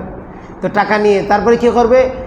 রুকিয়া করতে গেলে দেখবেন যে লিখবে কোরআনিক চিকিৎসালয়, কোরআনিক ট্রিটমেন্ট দেওয়া হয়, অমুক মাদ্রাসার মুহাদ্দিস সাহেব ট্রিটমেন্ট দেন, অমুক মাদ্রাসার মুহাদ্দিস হুজুর চিকিৎসা দেন। গিয়ে কি চিকিৎসা দেখবেন? গিয়ে দেখবেন যে ওই লোহা দিয়ে মাটির মধ্যে দাগ দিচ্ছে, গিয়ে দেখবেন সে মন্ত্র পড়তেছে, মন্ত্র পড়ার সময় আস্তে আস্তে পড়ে, আর যখন ফুটা দেয় তখন জুড়ে দেয়। আর কোরআন পড়লে এটা প্রকাশ্যে বলবে, সূরা ফাতিহা পড়বে, কোরআনের দোয়া পড়বে। তাহলে এটা বুঝতে হবে যে এটা প্রতারণার রুকিয়া। কাগজে কিছু লিখে দেবে, ওইটা ব্যবহার করতে হবে। এখন অনলাইনে রুকিয়া পেপার মানে বিক্রি হচ্ছে, রুকিয়া পেপার, এটা ভিজাইয়া আপনি পানি খাবেন, তা আপনার আমলের রাস্তা বন্ধ হয়ে গেল। এখন আপনি আর পড়া লাগবে না, আপনার আমল করা লাগবে না, আপনি রুকিয়া। এখন অনেকেই রুকিয়া ওয়াটার বিক্রি করতেছে। রুকিয়া ওয়াটার কি বলতেছে, আমরা এতজন হাফেজ সাহেবকে দিয়ে এটা বানাইছি, এই মাদ্রাসার এতজন হুজুরকে দিয়ে এটা বানাইছি। মানে ওই হুজুরের মাধ্যমে রুকিয়ার পানির গুরুত্ব বেড়ে গেল না, এটা কোরআনের কারণে বাড়লো। এটা কোরআনের কারণে বাড়ছে। এই কোরআন তো আপনার আমার ঘরে আছে, আপনি আমি পড়তে পারি। এবং আশ্চর্য ব্যাপার হচ্ছে যে অধিকাংশ মানুষ বাংলাদেশে কোরআন পড়ে না। কেন পড়ে না? বলে যে কোরআন শুদ্ধ নাই, আমি শুদ্ধ করে পড়তে পারি না, আমি স্মুথলি পড়তে পারি না। এবং আমাদের দেশে এইটা মানুষকে মেসেজ দেওয়া হয়েছে যে তুমি শুদ্ধ করে পড়তে পারো না, যদি কোরআনের অর্থ চেঞ্জ হয়ে যায় তাহলে তুমি গুনাহগার হবে। এজন্য মানুষ আর কোরআন পড়া বাদ দিয়ে দিচ্ছে। অথচ রাসূল সাল্লাল্লাহু আলাইহি সাল্লাম সবসময় রাসূল সাল্লাল্লাহু আলাইহি সাল্লাম মানুষকে হতাশ করেন না, কি করেন? আশাবাদী করেন। তিনি বলছেন যে স্মুথলি পড়ে, হাফেজ সাহেব পড়ে একটা সওয়াব পাবে, আর যে ধাক্কাইয়া পড়বে, কষ্ট করে পড়বে, তার ডাবল সওয়াব হবে। সুবহানাল্লাহ। তো রাসূল সাল্লাল্লাহু আলাইহি সাল্লাম ধাক্কাইয়া পড়ে যে পড়ে, কষ্ট করে যে পড়ে, তার জন্য ডাবল সওয়াবের ব্যবস্থা করলেন। আর আমাদের ওইখানে বলা হচ্ছে যে তুমি ধাক্কাইয়া পড়ো, তুমি পড়ার দরকার নাই, তুমি যে স্পিডে পড়তে পারে তার কাছে যাও। আর সে ধাক্কাইয়া পড়তে হয়তো সে শুদ্ধ সময় করতে পারতো, সে কোরআনের সাথে লেগে থাকতো, সে অনেক দিন পড়ে না, তারপরে দেখা গেলে সে এখন ভুলেই গেছে। আল্লাহ আমাদেরকে হেফাজত করুন, বুঝার তৌফিক দান করুন। তারপরে আপনি কিভাবে বলবেন? তাবিজ দেবে, তারপরে জিনকে কথা বলাবে, নাটক সিনেমা করবে, লাফালাফি, কথা বলা, এই সেই ইত্যাদি ইত্যাদি এগুলা বলবে। জিনকে বন্দি করে দেবে, জিনকে বোতলের মধ্যে বন্দি করবে। একটা রোগী গেছে ইন্ডিয়াতে গিয়ে একটা চিকিৎসা গেছে ডাক্তারের জন্য, তারপরে ওইখান থেকে শুনছে এক জায়গায় হুজুর জিন বন্দি করে। তো ওই জায়গায় গেছে, চিটাগাঙ্গের এক রোগী। তো বলতেছে যে যেখানে গেছে ওইখানে গিয়ে বলতেছে, এই দেখেন আমাদের এইখানে কিন্তু কয়েক হাজার জিন বন্দি আছে। তো জিন বন্দি করতে হলে কী করতে হবে? ওইখানে একটা স্পেশাল বোতল আছে, ওই বোতলটা আপনাকে ক্রয় করতে হবে, কিনতে হবে। তো ওই বোতল এটা কিনিয়া জিন তো আর দেখে না, কেউ দেখতেছে না, সে দেখাচ্ছে যে এইখানে জিন এইভাবে কিছু নাটক সিনেমা করে দেখাই দিল যে এই জিন বন্দি হয়ে গেছে। তারপরে এটা সে রেখে দিল। রুগী তো তার জায়গায় আছে, রুগী তো তার অসুস্থতার জায়গায় আছে, কিন্তু জিনটাও বন্দি হয়ে গেছে, তার পয়সাও কামানো হয়ে গেছে। তো জিনকে বন্দি করে ফেলে, হত্যা করে ফেলে, মেরে ফেলে। আমাদের এক ভাই, তিনি কোথা থেকে শিখছেন এটা জানি না, অনলাইনে এসে বললেন, নিজেকে সালাফি দাবি করেন, সালাফি অ্যাসোসিয়েশন সহ বিভিন্ন এগুলাতে থাকেন, রুকিয়া নিয়ে কাজ করেন। তো উনি বললেন যে জিনকে হত্যা করার একটা তদবির উনি অনলাইনে দেখাই দিলেন। একটা ছুরি নিতে হবে, এই করতে হবে, সেই করতে হবে, তারপরে এইভাবে জিনকে কেটে ফেলতে হবে। তো জিনের রুগী, তার কাছে যদি ছুরি থাকে, তার নিজের মধ্যে ঢুকাবে না কার মধ্যে ঢুকাবে, এটা কোনো স্টেশন আছে? কোনো স্টেশন নাই। মানুষকে মধ্যে ঝুঁকির মধ্যে ফেলে দিচ্ছে। সালাফিয়াতের নাম দিয়ে এইরকম প্রতারণা করতেছে।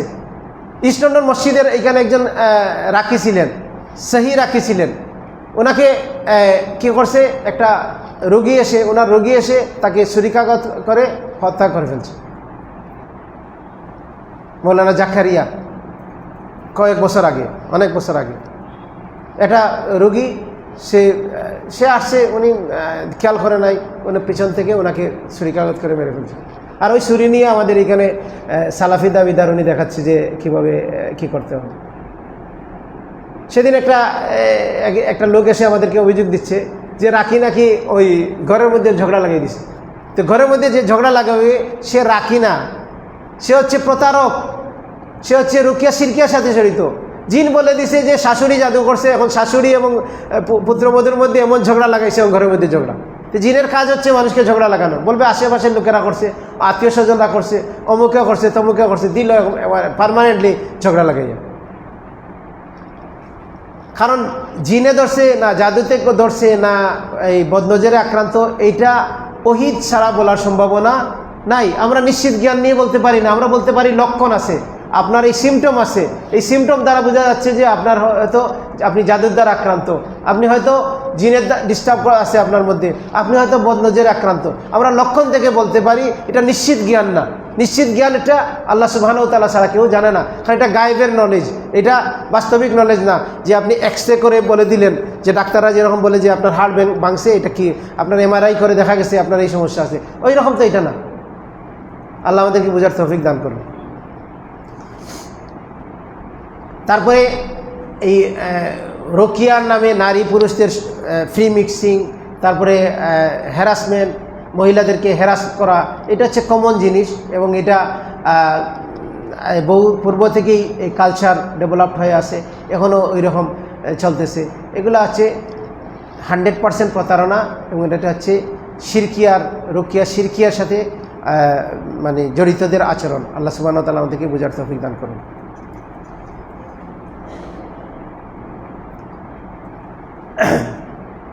তারপরে রোকিয়ার নামে কিছু ইদানিংকালে আছে যে নির্দিষ্ট আয়াতকে বানিয়ে দিচ্ছে, এটা হচ্ছে জিনের রোগীর জন্য রোকিয়ার আয়াত, এটা হচ্ছে জাদুর জন্য আয়াত, এটা হচ্ছে আশিক জিনের আয়াত, এটা হচ্ছে অমুকের আয়াত, এটা হচ্ছে অমুকের আয়াত, এইভাবে আয়াতটাকে নির্দিষ্ট করে দিচ্ছে। এটা আমরা আগেই আপনাদের সাথে কথা বলছি এবং সিওরিটি দিয়ে দিচ্ছে যে অবশ্যই আমি 100% নিশ্চিত আপনি জাদুতে আক্রান্ত। এরকম বলা যাবে না, এরকম বলার কোনো সুযোগ নাই। রাসূল সাল্লাল্লাহু আলাইহি সাল্লাম এভাবে রোকিয়াকে নির্দিষ্ট করেন নাই, তিনি আমভাবে দোয়া শিখিয়েছেন। আজিবিল বাস রব্বান নাস, এটা তিনি আমভাবে শিখিয়েছেন, তিনি সাধারণ দোয়া শিখিয়েছেন। আমাদেরকে স্পেসিফিক করতে হলে আমরা আগেই বলছি এটা ওহীর দ্বারা কি হইতে হবে, আমরা কেউ স্পেসিফিক এরকম করতে পারবো না। এই যে রোগকে শিওর করা আর আয়াতকে বা দোয়াকে নির্দিষ্ট করা, এগুলো হচ্ছে বেদাতি রাকিদের বা রুকিয়াকারীদের আচরণ। অনেকেই আবার এখন একটা বাইরে এসে যে আপনার ডায়াগনোসিস করা হবে, রুকিয়া ডায়াগনোসিস, মানে কিছু রুকিয়া করা হবে, তারপরে সে বলে দেবে যে আপনার এটা কী রোগে আপনি আক্রান্ত, এটা জিন না জাদু না বদনজর নাকি আপনার মানসিক রোগী না শারীরিক রোগী। এবং মানুষও এরকম, মানুষের মানে কি হয়ে গেছে, মানুষের মধ্যে যুগ যুগ ধরে এটা স্টাবলিশড হয়ে গেছে। মানুষ এসে আমাদেরকে যে বলতেছে যে দেখেন তো আমার এটা কি মানে কোনো স্পিরিচুয়াল প্রবলেম নাকি মেডিকেল প্রবলেম, এটা নাকি আমরা টেস্ট করে বলে দেব। কিন্তু আপনি যদি দেখেন, এটা নিয়ে যদি রিসার্চ করেন, এটা নিয়ে আপনি স্টাডি করেন, দেখবেন যে মানসিক রোগের যে লক্ষণগুলো আছে এবং রোকিয়া রিলেটেড রোগীর যে লক্ষণগুলো আছে খুব কাছাকাছি লক্ষণ। এগুলো কীভাবে আপনি পার্থক্য করবেন? ওসিডি, অবসেসিভ কম্পালসিভ ডিসঅর্ডার, এটা হচ্ছে মানসিক রোগের লক্ষণ, সে এক কাজ বারবার করে। কিন্তু এই কাজটা হচ্ছে ইসলামেও ওয়াসওয়াসা বলা হয়েছে, এটা মিন শাররিল ওয়াসওয়াসিল খান্নাস আল্লাযী ইউওয়াসওয়িসু ফি সুদুরিন নাস। ওয়াসওয়াসা মানে একই কাজ, অজু আধা ঘন্টা ধরে করতেছে, নামাজ আধা ঘন্টা ধরে পড়তেছে, সে একটা আয়াত শুদ্ধ করে পড়তে গিয়ে হা উচ্চারণ করতে করতে তার অনেক সময় চলে যাচ্ছে। হ্যাঁ, সে এইভাবে সে গোসলে গেলে অনেক সময় যাচ্ছে, সে টয়লেটে গিয়ে 12 ঘন্টা 7 ঘন্টা 1 ঘন্টা টয়লেটের মধ্যে সে কাটাচ্ছে, এইভাবে অশ্বাসার মধ্যে আছে। তো এটা তো মানসিক রোগেরও লক্ষণ এটা।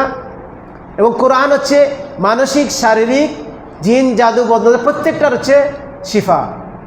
কোরআনের যে চিকিৎসা রোকিয়া হচ্ছে একটা হোলিস্টিক ট্রিটমেন্ট, এটা স্পেসিফিক কোনো ট্রিটমেন্ট না যে ওই রোগের জন্য ওটা, ওই রোগের জন্য ওটা। এখন ওরা খালি রিসার্চ করতেছে আর রোগের জন্য আয়াত বানাচ্ছে। রোগের যেরকম আমাদের ডাক্তারি আছে না, যে এটা হচ্ছে গাইনোলজির ডাক্তার, এটা হচ্ছে হাড়ের ডাক্তার, এটা হচ্ছে ক্যান্সার বিশেষজ্ঞ, এটা হচ্ছে এই পেইন ম্যানেজমেন্টের বিশেষজ্ঞ, এইভাবে যে ডিপার্টমেন্ট আলাদা আলাদা করছে। এখন রুকিয়ার ব্যাপকতা লাভ করার পরে এখন রুকিয়া নিয়ে যারা কাজ করতেছে তারাও এইভাবে বিভিন্ন সেক্টর, বিভিন্ন বিভাগ বানাচ্ছে। যত বেশি বিভাগ বানানো যাবে, যত বেশি জটিল করা যাবে, তত বেশি মানুষকে কী করা যাবে। অথচ এটা একটা সিম্পল জিনিস, এটা কমন জিনিস। এটা রাসূল সাল্লাল্লাহু আলাইহি ওয়াসাল্লাম আমাদেরকে সবার জন্যই সূরা ফাতিহা, আয়াতুল কুরসি, সূরা ইখলাস, ফালাক, নাস, সূরা বাকারা এগুলা কী করছেন, এগুলোর জন্য স্পেসিফিক এগুলা করেন নাই। বুকে ব্যথা হলে আপনার এইটা হচ্ছে, মাথা ব্যথা হলে এইটা হচ্ছে, তারপরে তো জিনেরা অনেক সময় বলে দিচ্ছে আমাকে গিট দিচ্ছে, আমি বের হতে পারতেছি না। তো মানুষ এখানে রাখি রাখি করতেছে, লাঠি দিয়ে ওইখানে, মহিলা হলে লাঠি দিয়ে ওইখানে কী করতেছে। আমার কাছে একটা লোক নিয়ে আসছে, বাংলাদেশের শীর্ষস্থানীয় 2-3 জন আলেম বললে একজন হবে, ওনার রিকমেন্ডে এক যারা রুকিয়া সেন্টারে গেছে, ওনার রিকমেন্ডে ওনার সাথে উঠা বসা ওই রুকিয়া সেন্টারের ওনার যার, তো ওইখানে গেছে। যাওয়ার পরে ওই মহিলাকে রুকিয়া করতেছে, আর রুকিয়া করার সময় যে চেয়ারে বসাইছে ওইখানে এক পাশে রাখি যিনি রুকিয়া পড়তেছে, আর এক পাশে মেয়ের বাবা, আর ভাইব্রেটর দিয়ে ভাইব্রেশন দিচ্ছে মহিলাকে, ইলেকট্রিক মেশিন দিয়ে ভাইব্রেশন দিচ্ছে। তিনি এই ভিডিওটা আমাকে পাঠাইছে, পাঠানোর পরে আমাকে বলছে যে এটা আমানতদার হিসাবে পাঠাইলাম, আপনি এটা ডিলিট করে দিন। আমি দেখার পরে আমি ডিলিট করে দিছি, কারণ এটা তো তাদের পারিবারিক একটা মানে সম্মানের বিষয়। এই কাজ করতেছে। এখন বাংলাদেশের শীর্ষস্থানীয় রাখি এরা হয়ে গেছে। তো এইভাবে মানে চলতেছে। আল্লাহ আমাদেরকে হেফাজত করুন। এবং এই যে রুকিয়ার যে এই জিনিসগুলা, এগুলা আরব এবং দক্ষিণ এশিয়ায় বিশেষ করে এগুলা 80-র দশক থেকে এগুলা ব্যাপকতা লাভ করছে।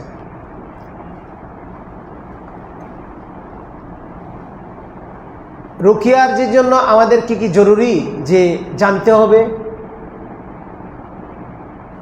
যে রোগটাকে নির্ণয় করতে হবে। কারণ এখন প্রচার করা হচ্ছে যদি রোগ নির্ণয় সঠিকভাবে না হয় তাহলে সঠিক চিকিৎসা দেওয়া সম্ভব না। এটা হচ্ছে মডার্ন মেডিকেল সায়েন্সের বিষয়। তারা এটা বলে যে রোগটাকে তারা বিভিন্ন টেস্ট করে, পরীক্ষা করে রোগটাকে নির্ণয় করে, তারপরে স্পেসিফিক ওই রোগের জন্য চিকিৎসা দেয়। যে দেখে ওইখানে ক্যান্সার আছে কিনা, ওইখানে হাড় ক্ষয় আছে কিনা, তাহলে হাড় ক্ষয়ের জন্য চিকিৎসা দেয়। কারণ তারা স্পেসিফিক চিকিৎসা দেওয়ার জন্য আছে। কারণ তার চিকিৎসা, রোগ নির্ণয় যেমন আলাদা আছে, তাদের আলাদা চিকিৎসা আছে। কারণ আমাদের ইসলামে তো রোগ নির্ণয়, রোগগুলা স্পেসিফিক, জিন, জাদু, বদ্ধতা, শারীরিক মানসিক সমস্যা হবে, কিন্তু চিকিৎসাও আমাদের নির্দিষ্ট চিকিৎসা, এখানে আলাদা করার কোনো সুযোগ নাই। কিন্তু এখন এই যে প্রতারণা একটা ছাপ হচ্ছে যে রোগ না বললে, ধরতে পারলে কিন্তু রোকিয়া ঠিকমতো করা যাবে না। এইভাবে মানুষকে কী করতেছে, এক্সরে স্টাইলে শনাক্ত করার জন্য চেষ্টা করতেছে। বিগত শতাব্দীর যেসব আলেম ছিলেন, শেখ বিন বাজ, শেখ সালেহ আল উসাইমিন, তারপরে শেখ ফৌজান হাফিজাউল্লাহ, হ্যাঁ, তারপরে ওনারা বলছেন যে রুকিয়া উদ্দেশ্য হচ্ছে চিকিৎসা, রুকিয়ার উদ্দেশ্য হচ্ছে চিকিৎসা, রোগ নির্ণয় নয়।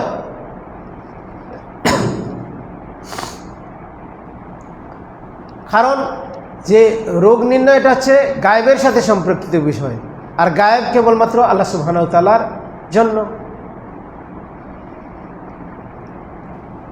এবং শেখ সালেহ আল উসাইমিনের ফতোয়া আছে রুকিয়ার দ্বারা রোগ নির্ণয় এটি শরীয়ত দ্বারা প্রতিষ্ঠিত নয়, এটি অনেক সময় প্রতারণের দরজা খুলে দেয়। শেখ সালেহ আল উসাইমিন রাহিমাহুল্লাহর ফতোয়া যে রুকিয়ার দ্বারা রোগ নির্ণয় এটা শরীয়ত দ্বারা প্রতিষ্ঠিত নয়, এবং এটা কি করে মানুষকে প্রতারণার দরজা খুলে দেয়। আর প্রতারণা খুলে দিছে বলেই আমরা আজকে প্রতারিত হচ্ছি।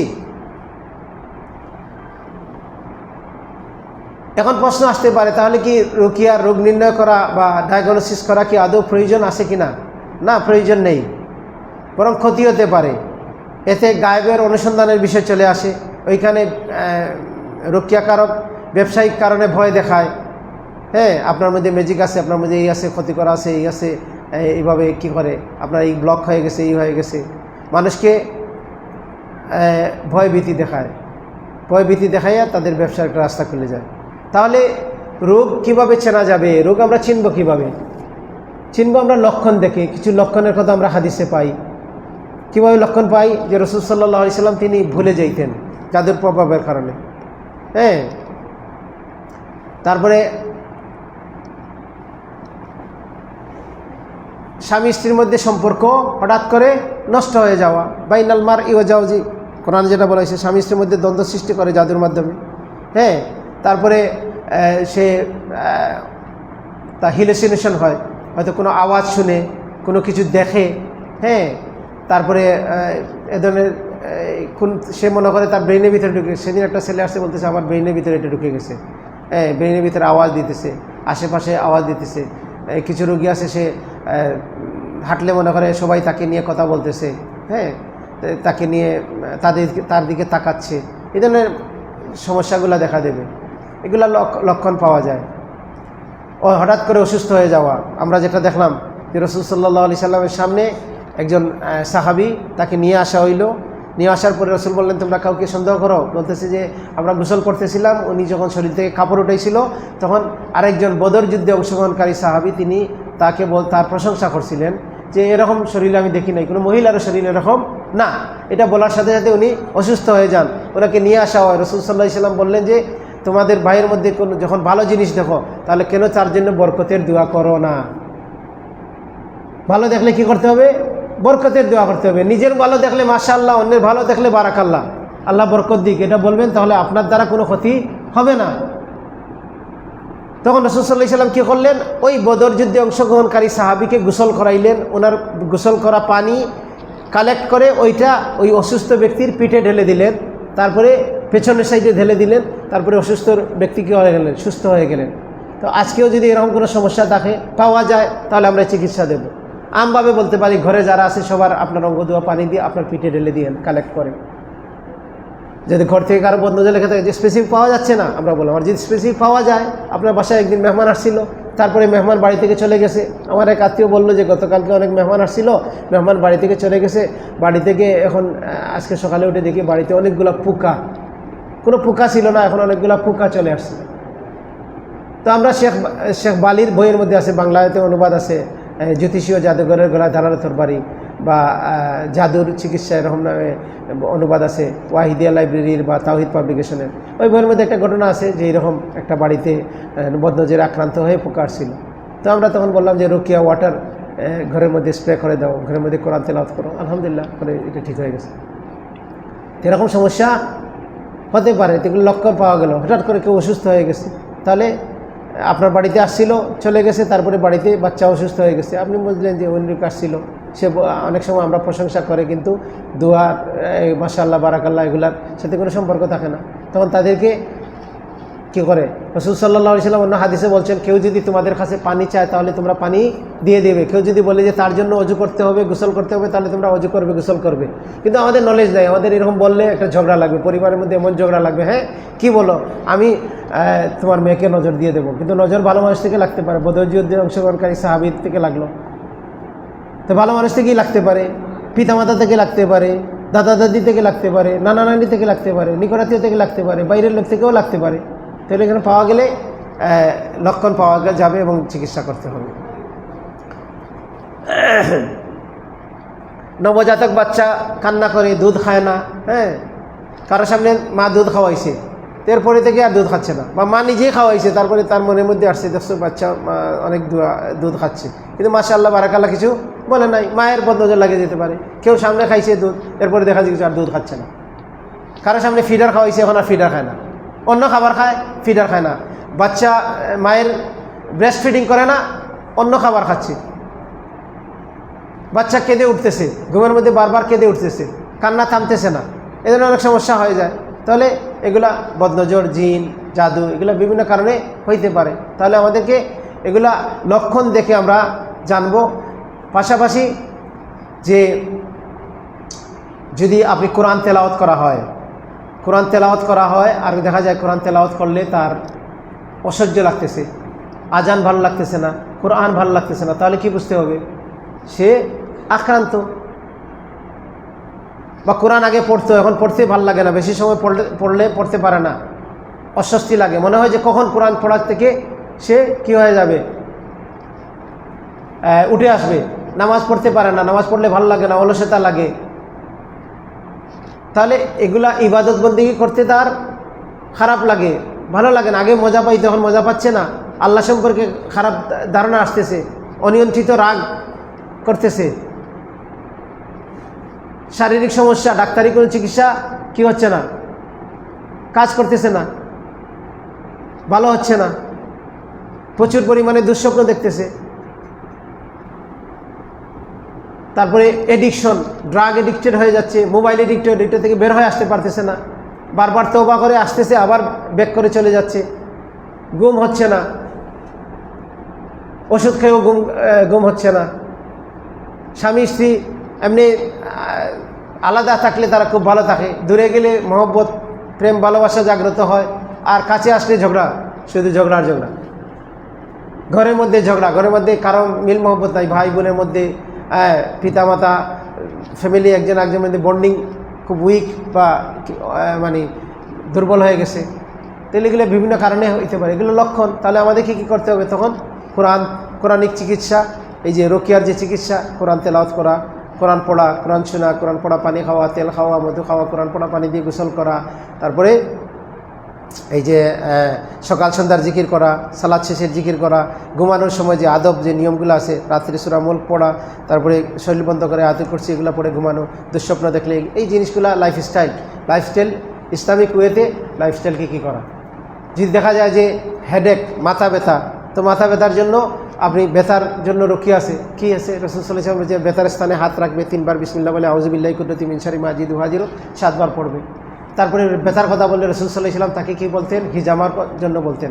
রাসূল সাল্লাল্লাহু আলাইহি ওয়াসাল্লামের জাদুর পেইন অনুভব করলে তার জন্য তিনি হিজামা করাতেন, তিনি নিজে হিজামা করাতেন। তার শারীরিক সমস্যার জন্য হিজামা করাইছেন, তার স্পিরিচুয়াল প্রবলেমের জন্য তিনি হিজামা করাইছেন। হিজামা শারীরিক এবং স্পিরিচুয়াল দুটাতেই কাজ করে। পেইন ম্যানেজমেন্টে অত্যন্ত কার্যকর চিকিৎসা। হিজামাও একটা হলিস্টিক ট্রিটমেন্ট, এটা তিব্বে নববীর পার্ট। রাসূল সাল্লাল্লাহু আলাইহি ওয়াসাল্লাম বলছেন best of the all treatment হচ্ছে কাপিং, এবং কাপিংয়ের সবচেয়ে বেনিফিশিয়াল যে জিনিসটা হচ্ছে কাপিংয়ের শরীরে কিছু ঢুকানো হয় না, শরীর থেকে বের করা হয়। এখন এটার সাইড এফেক্ট নাই বললেই চলে। কেউ যদি করতে গিয়ে একটু মানে আনাড়ি লুক হয়, এক্সপিরিয়েন্স কম হয়, সে যদি কোনো ভুল করে তো অন্য জিনিস, কিন্তু এমনি ওইটাতে কাপিং করার কারণে বেশি করলে, দুর্বল মানুষকে করলে হয়তো সে দুর্বল হয়ে পড়বে, কিন্তু এটাতে কোনো ক্ষতির জিনিস নাই, কারণ শরীরে কিছু ঢুকানো হচ্ছে না। এগুলা পাবলিসিটি করা হয় না, এগুলাকে মার্কেটিং করা হয় না, এগুলাকে মানুষের সাথে প্রচার করা হয় না। কেন? এগুলোর দ্বারা, কারণ পুঁজিবাদী অর্থব্যবস্থা যখন আসছে, পুঁজিবাদী মানে ক্যাপিটালিজম যখন পৃথিবীতে এস্টাবলিশড হয়েছে, তখন আস্তে আস্তে যে আগের যে চিকিৎসা পদ্ধতি আমাদের দেশে দেখবেন, ইউনানি আয়ুর্বেদিক যে চিকিৎসা আছে, ভেষজ যে চিকিৎসা আছে, বা তিব্বে নববীর যে চিকিৎসা আছে, এগুলাকে সবসময় হাইড করে রাখা হয়, গোপন করে রাখা হয়, এগুলাকে চাপিয়ে রাখা হয়। এগুলা মার্কেটিং, এগুলা বললে এই কী খাচ্ছেন আপনার, কিডনি নষ্ট হয়ে যাচ্ছে, কি ওষুধ খাইতে খাইতে, পেইন কিলার খাইতে খাইতে কিডনি নষ্ট হচ্ছে, ওইটা কিন্তু মানুষ মনে করে না। কিন্তু মানুষ একটা আয়ুর্বেদিক ওষুধ খাইছে, তারপরে কিডনি রোগ হয়ে গেছে, এইটাতে আপনার নষ্ট হয়ে গেছে। কিন্তু এই ডাক্তার সাহেব যে আপনার পেইন কিলার খাওয়াইয়া স্টেরয়েড দিয়ে যে মানুষকে মানে মেরে ফেলতেছে, অপারেশন হয়, অপারেশনের 10 to 50% অপারেশন হচ্ছে, রং ট্রিটমেন্ট করতেছে, এক রোগীর একাধিকবার অপারেশন লাগতেছে, ওইটা নিয়ে তাদের কি নেই। কারণ ক্যাপিটালিজমে হচ্ছে যে ব্যবসা দাঁড়াইতে হবে, যদি ব্যবসা না দাঁড়ায় তাহলে এই হসপিটালগুলো, এই ডাক্তারগুলো সব না খেয়ে মরবে। এই জন্য আপনাকে রুগী বানাইবে, আপনাকে আবার চিকিৎসা দেবে, এইটাই হচ্ছে কি। এই জন্য এই যে যেগুলার দ্বারা প্রকৃত উপকার হয়, এগুলাকে মানুষকে কী করা হয়? এগুলা থেকে দূরে রাখা হয়। যদি শারীরিক বা মেডিকেল কোনো রোগ থাকে, তাহলে ওইটারও চিকিৎসা করতে হবে। ইসলাম এটা বলে না যে কিছু লোক আছে চিকিৎসার ক্ষেত্রে কি মনে করে, যা কিছু হইলে সব কিছুতে জিন জাদু মনে করে এবং সব কিছুতেই সে রোকিয়া করতে চায়। আবার বিপরীতে একটা লোক আছে সব কিছুতেই ডাক্তারের কাছে যেতে চায়, এই কোরআনিক ট্রিটমেন্ট এগুলাকে তারা মানতে চায় না। কিন্তু ইসলাম হচ্ছে ব্যালেন্সড। এখানে আপনি আপনার শারীরিক সমস্যার জন্য আপনি ডাক্তার দেখাইবেন, ডাক্তার প্রয়োজন হলে দেখাবেন। আপনার ঘুম হচ্ছে না, ঘুমের ওষুধ নেবেন, আপনি ঘুমের ওষুধ খাবেন, সাথে সাথে আপনি হিজামা রুকিয়া এগুলার সাথেও কী করবেন। আমরা মুসলিমরা আমরা যখন ওষুধ খাই, তখন আমরা বিশ্বাস করি যে ওষুধ আমাকে ভালো করে না, ডাক্তার আমাকে ভালো করে না। আমরা বিসমিল্লাহ বলে খাই, আল্লাহর কাছে দোয়া করে খাই যেন আল্লাহ শিফা দান করে। একই রোগ, একই ওষুধ, একজন খাচ্ছে উপকার হচ্ছে, একজন হচ্ছে না। কারণ একজনকে আল্লাহ শিফা দিচ্ছে, আরেকজনের শিফা দেরিতে হচ্ছে, আরেকজনের শিফা হচ্ছেই না, আরেকজন ওইটা খেয়ে অসুস্থ হয়ে যাচ্ছে। ডাক্তাররা আপনি ডাক্তারদেরকে জিজ্ঞেস করবেন, কারণ ওদের কাছে হিস্ট্রি আছে। এগুলা একই ট্রিটমেন্ট দুইজনকে দিছে, একজন হসপিটালাইজ হয়ে গেছে, একজন সুস্থ হয়ে গেছে। একজনকে ওষুধ দিছে, ওইটা রিয়াকশন হয়ে সে হসপিটালে গিয়ে ভর্তি হওয়া লাগছে, আর একজনকে ওষুধ দিছে, সে শিফা পেয়ে গেছে। তো শিফা কার কাছ থেকে আসছে? আল্লাহ থেকে আসছে। আর ওর শিফা নাই, এই জন্য শিফা আসে নাই। যদি ওষুধেই শিফা দিত তাহলে সমানই কাজ করতো। এই জন্য আমরা ইমানদার, আমরা বিশ্বাস করি যে শিফা আল্লাহ সুবহানাহু ওয়া তাআলার কাছ থেকে আসে।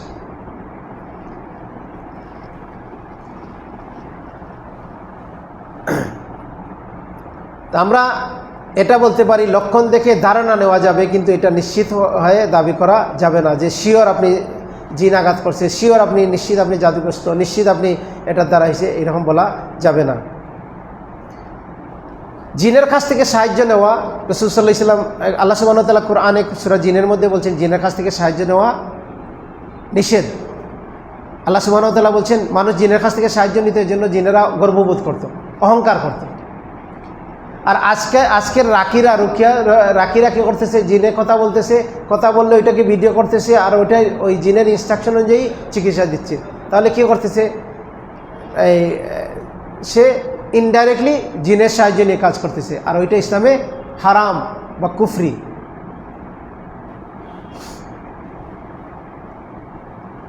আমরা কিভাবে এই প্রতারণা থেকে বাঁচতে পারবো, আমরা কিভাবে বাঁচবো? আমাদের কাজ হচ্ছে কোরআন সুন্নাহর রুকিয়া আমরা নিজেরা শিখে নেব, রাসূল সাল্লাল্লাহু আলাইহি ওয়াসাল্লাম মানুষকে শিখাইছেন। রাসূলকে আসিয়া বলছে, একটা লোক বলছে যে গত রাতে একটা পোকা আমাকে কামড় দিছিল, আমি খুবই কষ্ট পাইছি, ইয়া রাসূলুল্লাহ আমার তো কষ্ট লাগছে। রাসূল সাল্লাল্লাহু আলাইহি ওয়াসাল্লাম বলছেন তুমি যদি রাত্রে এই দোয়াটা পড়তে, সন্ধ্যার দোয়ার মধ্যে এটা আছে, আউযু বিকালিমাতিল্লাহি তাম্মাতি মিন শাররি মা খালাক, এটা যদি 3 বার পড়তে তাহলে তোমাকে পোকা কামড় দিত না। তো রাসূল সাল্লাল্লাহু আলাইহি ওয়াসাল্লাম মানুষদেরকে দোয়া শিখাইছেন। আমরাও বলবো যে আপনারা রুকিয়া শিখে নেন, নিজের রুকিয়া করুন। যদি রুকিয়া কারো কাছ থেকে নিতে হয় তাহলে বিশ্বস্ত লোকের কাছ থেকে নিতে হবে, আলেমের কাছ থেকে নিতে হবে। তিনি বিশ্বস্ত কিনা সেটা যাচাই বাছাই করে তারপরে তার কাছ থেকে রুকিয়া নিতে হবে। রেফারেন্স সহ মানুষের কাছ থেকে রুকিয়া নিতে হবে। অধিকাংশ রুকিয়া সেন্টারে কী করে, অতিরিক্ত ভয়, কুসংস্কার, জিন জাদুর ভাবনা, এগুলোর দ্বারা মানুষকে কী করে, অধিকাংশ মানুষ সে রিয়েলি রোগী না, সে আতঙ্কিত হয়ে সে রোগী হয়ে গেছে। কারণ জিন শয়তানের কাজ হচ্ছে মানুষকে হতাশ করা, আতঙ্কিত করা। আল্লাহ সুবহানাহু ওয়া তাআলা কোরআন কারীমের মধ্যে বলছেন কি, শয়তান মানুষকে হতাশ করে, আল্লাহ মানুষকে ক্ষমা করেন। তা আল্লাহ মানুষকে আশাবাদী করেন, আর শয়তান মানুষকে হতাশ করে। জিন শয়তান এবং মানুষ শয়তান মিনাল জিন্নাতি ওয়ান নাস। আর আমাদের কাজ হচ্ছে পরিবারকে, আমরা যেখানে থাকবো, যে জায়গায় থাকবো, ওইটাকে একটা ইসলামিক এনভায়রনমেন্ট তৈরি করা, পরিবেশ তৈরি করা, যে সেখানে কোরআনের প্রতি আমল হবে, সেখানে ঘরে ঢোকার আমল হবে, সেখানে আমরা লাইফস্টাইল ডান হাতে খাবো, বিসমিল্লাহ বলে খাবো, আমরা ঘুম থেকে উঠে প্রথমে নাক ঝাড়বো, রাসূল সাল্লাল্লাহু আলাইহি ওয়াসাল্লাম বলছে নাকের সিধে শয়তান বসে থাকে, আমরা এই অজু করে ঘুমাবো, আমরা ঘুমানোর আদবগুলা ফলো করব। এই যে একটা পরিবেশ যেখানে হারাম জিনিস থাকবে না, মিউজিক থাকবে না, গান থাকবে না, মিউজিক গান এগুলা শয়তানকে কী করে, শক্তিশালী করে, শয়তানকে শক্তিশালী করে। অনেকেই আছে দেখবেন চিকিৎসা নিচ্ছে আবার উপকার পাচ্ছে না, গেলে দেখা যাবে যে হারাম জিনিসের সাথে কোনো না কোনোভাবে ইনভলভ, সে সিগারেটের সাথে জড়িত, সে ড্রাগসের সাথে জড়িত, সে মিউজিকের সাথে জড়িত, তার ঘরে মিউজিক আছে, ঘরে বাচ্চাদের খেলার জন্য পুতুল আছে, বাচ্চাদেরকে অনেক ড্রেস কিনে দিচ্ছে, ওইগুলোতে কার্টুনের ছবি আছে, তারপরে অনেক বই চর্চা হচ্ছে, এগুলোর মধ্যে কার্টুন এগুলো আছে, টেলিভিশন আছে, মোবাইল আছে।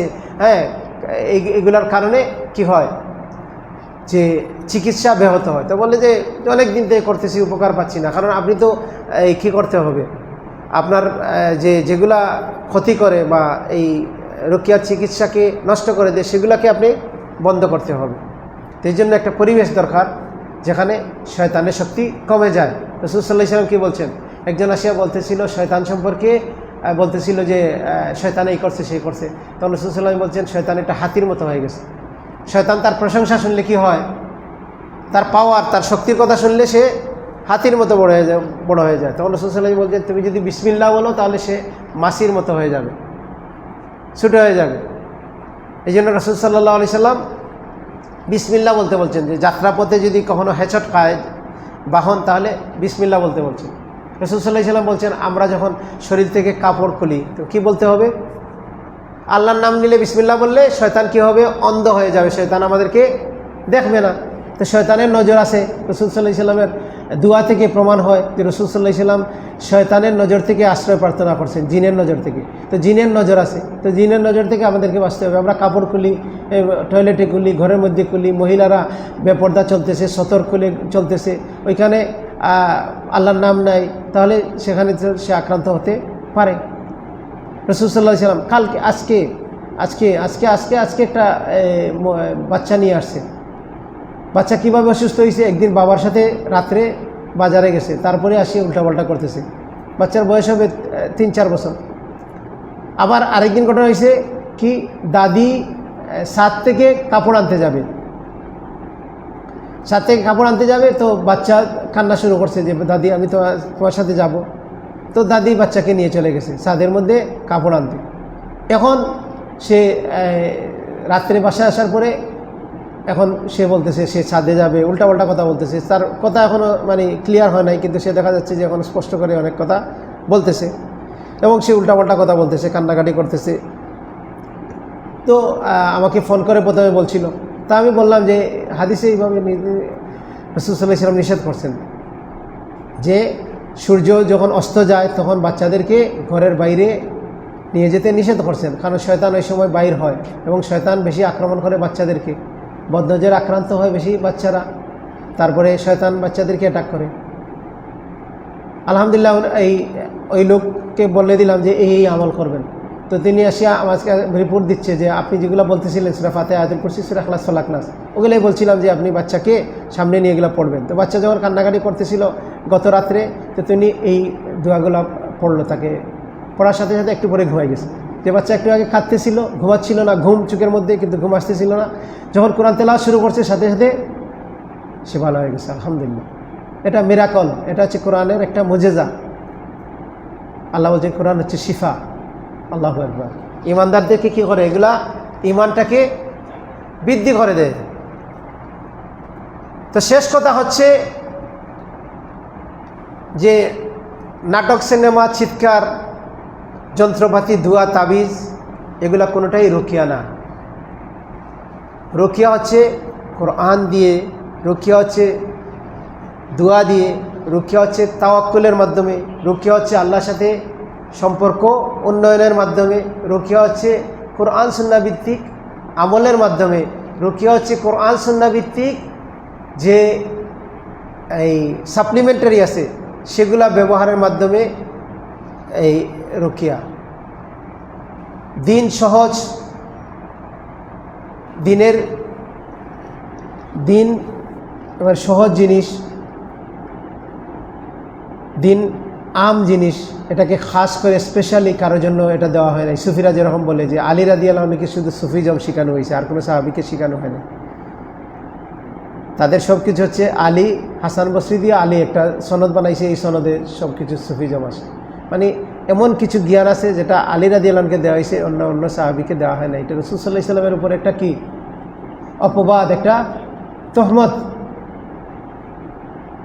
তো কেউ যদি মনে করে যে কোরআন থেকে স্পেসিফিক এই আয়াত এইভাবে করলে ওইভাবে সে জ্ঞানী হয়ে গেছে, সে না, এটা আম জিনিস, এটা আমভাবে আল্লাহ সুবহানাহু ওয়া তাআলা সবার জন্য দিয়েছেন।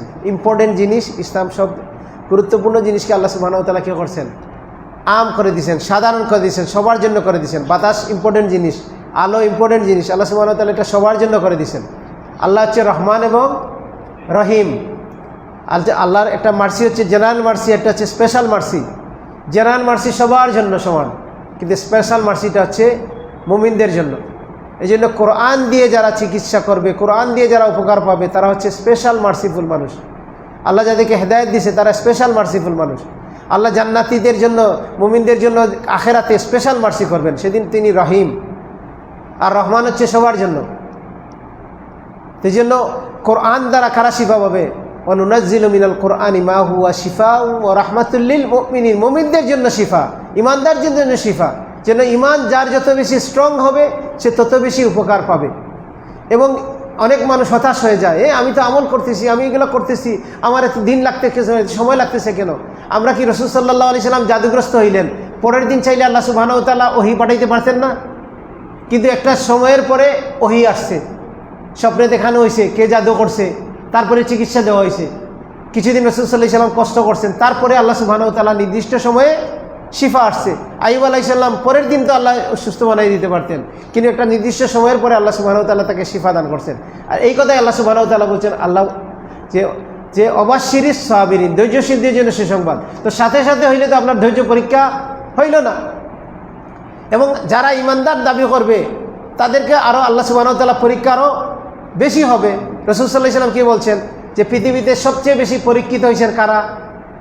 নবী রাসূলরা। তারপরে যার ঈমান যেরকম তার পরীক্ষা সেরকম হবে। এজন্য আমরা দেখি আগুন দিয়ে পরীক্ষা হয়েছে কার? ইব্রাহিম আলাইহিস সালামের। মাছের পেটে পানির নিচে কাকে পরীক্ষা করা হয়েছে? ইউনূস আলাইহিস সালামকে। ইউসুফ আলাইহিস সালাম জেলে বন্দি, অপবাদ দিয়ে জেলে বন্দি। মুহাম্মদ সাল্লাল্লাহু আলাইহি সাল্লাম কতভাবে পরীক্ষিত হয়েছেন, কতভাবে তাকে জাদু করা হয়েছে, তার স্ত্রীর উপরে তহমত দেওয়া হয়েছে, তার ছোট ছোট সন্তানগুলা ছোট বয়সে ছেলে সন্তানগুলো মারা গেছে, কাফের রাশি বলছে লেজ কাটা। তো এইভাবে নবী রসুলরা পরীক্ষিত হয়েছেন। এখন এই কথাগুলো আমরা যখন মানুষদেরকে বলি, বলে ওরা তো নবী রসুল ছিলেন, আমরা কি ওই পর্যায়ে আছি? আল্লাহ সুবহানাহু ওয়া তাআলা এটা আনসার কোরআনের মধ্যে দিয়ে দিয়েছেন। ইউনূস আলাইহিস সালামকে যখন বলছেন লা ইলাহা ইল্লা আনতা সুবহানাকা ইন্নী কুনতু মিনাজ জালিমিন, যখন এটা বললেন আল্লাহ সুবহানাহু ওয়া তাআলা ইউনূস আলাইহিস সালামকে সাহায্য করলেন। সাহায্য করে আল্লাহ সুবহানাহু ওয়া তাআলা কি বললেন? ওয়া কাযালিকা নুনজিল মুমিনিন, এভাবে আমি মুমিন বান্দাদেরকে সাহায্য করে থাকি। যে কোনো মুমিন যখন বিপদে পড়বে আল্লাহ সুবহানাহু ওয়া তাআলার কাছে ক্লোজেস্ট হবে, আল্লাহর কাছে যাবে, তওবা করবে, আল্লাহকে বলবে, আল্লাহ তাকে সাহায্য করবেন। এটা শুধু ইউনূস আলাইহিস সালামের জন্য না, যে কোনো মুমিন বান্দাদের জন্য। রাসূল সাল্লাল্লাহু আলাইহি ওয়াসাল্লাম বলছেন যে কোনো সময় দোয়া করতে গেলে দোয়ার আদবের মধ্যে বলছেন যে ইউনূস আলাইহিস সালাম যে দোয়া পড়ছেন সেই দোয়া পড়ে রাসূলের উপরে দুরূদ পাঠ করে যদি আমরা চাই তাহলে আল্লাহ সুবহানাহু ওয়া তাআলা সেটা কী করবেন? দান করবেন। এবং হাত তুলে দোয়া করলে আল্লাহ সুবহানাহু ওয়া তাআলা খালি হাত ফেরত দেন না। তাহলে আল্লাহর কাছে আমাদের দোয়া করতে হবে সাদাকার মাধ্যমে। সাদাকা হচ্ছে এটাও একটা পার্ট অফ রুকিয়া, রুকিয়ার অংশ। আপনি দান সাদাকা করবেন, যার কাছে দান করবেন তার কাছে কিছু চাইবেন না। চাইবেন কার কাছে? আল্লাহর কাছে। কেন? দানটা কার জন্য করছেন? সাদাকাটা কার জন্য করছেন? লিল্লাহ, আল্লাহর জন্য।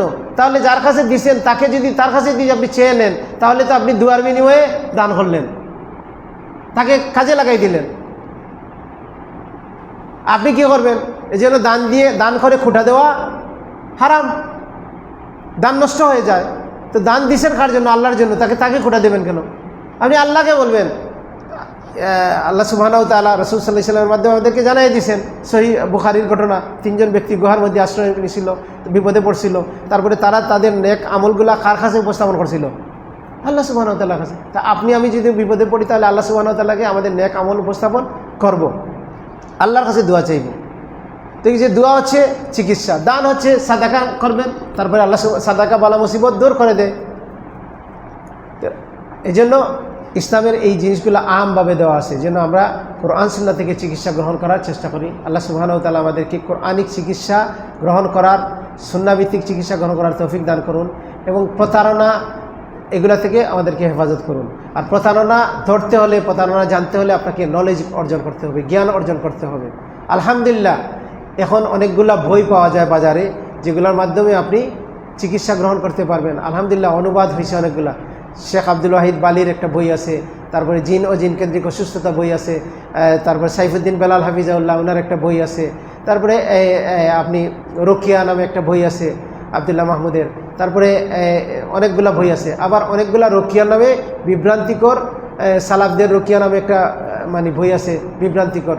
অনেক বই আছে তাবিজ ঢুকাই দিছে, অনেকে তাদের বিভ্রান্ত আকিদা রোকিয়া শরিয়ার মধ্যে রোকিয়া শিরকিয়া মিক্স করে দিছে। তো এই ব্যাপারে সচেতন থাকতে হবে, অথেন্টিক বই পড়তে হবে, অথেন্টিক জায়গা থেকে, অথেন্টিক আলেমদের কাছ থেকে নলেজ নিতে হবে। আর আমরা জানি যে বেদাতি আমল বেশি না সুন্নতি আমল বেশি? বেদাতি আমল বেশি। বেদাতি আলেম বেশি না সুন্নতি আলেম বেশি?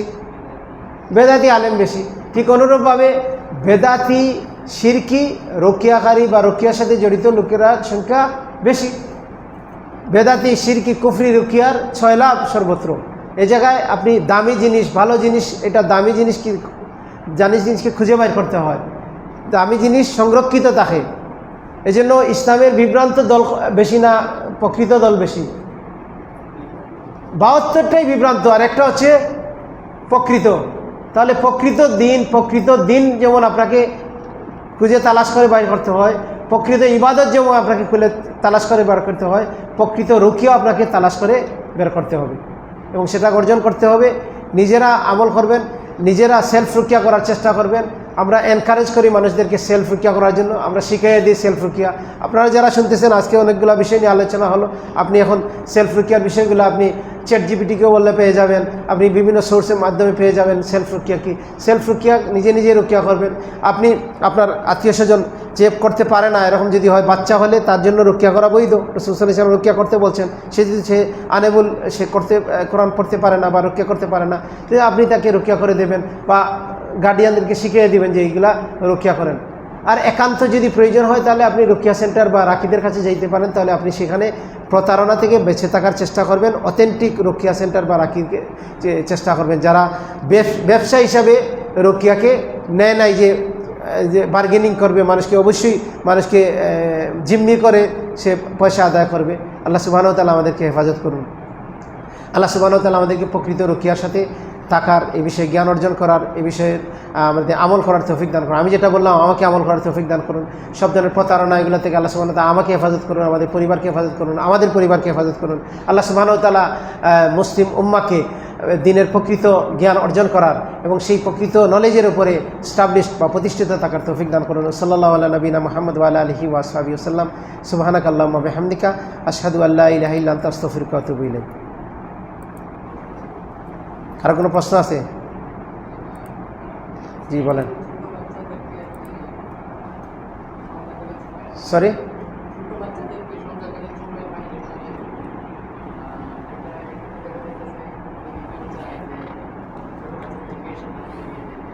সরি,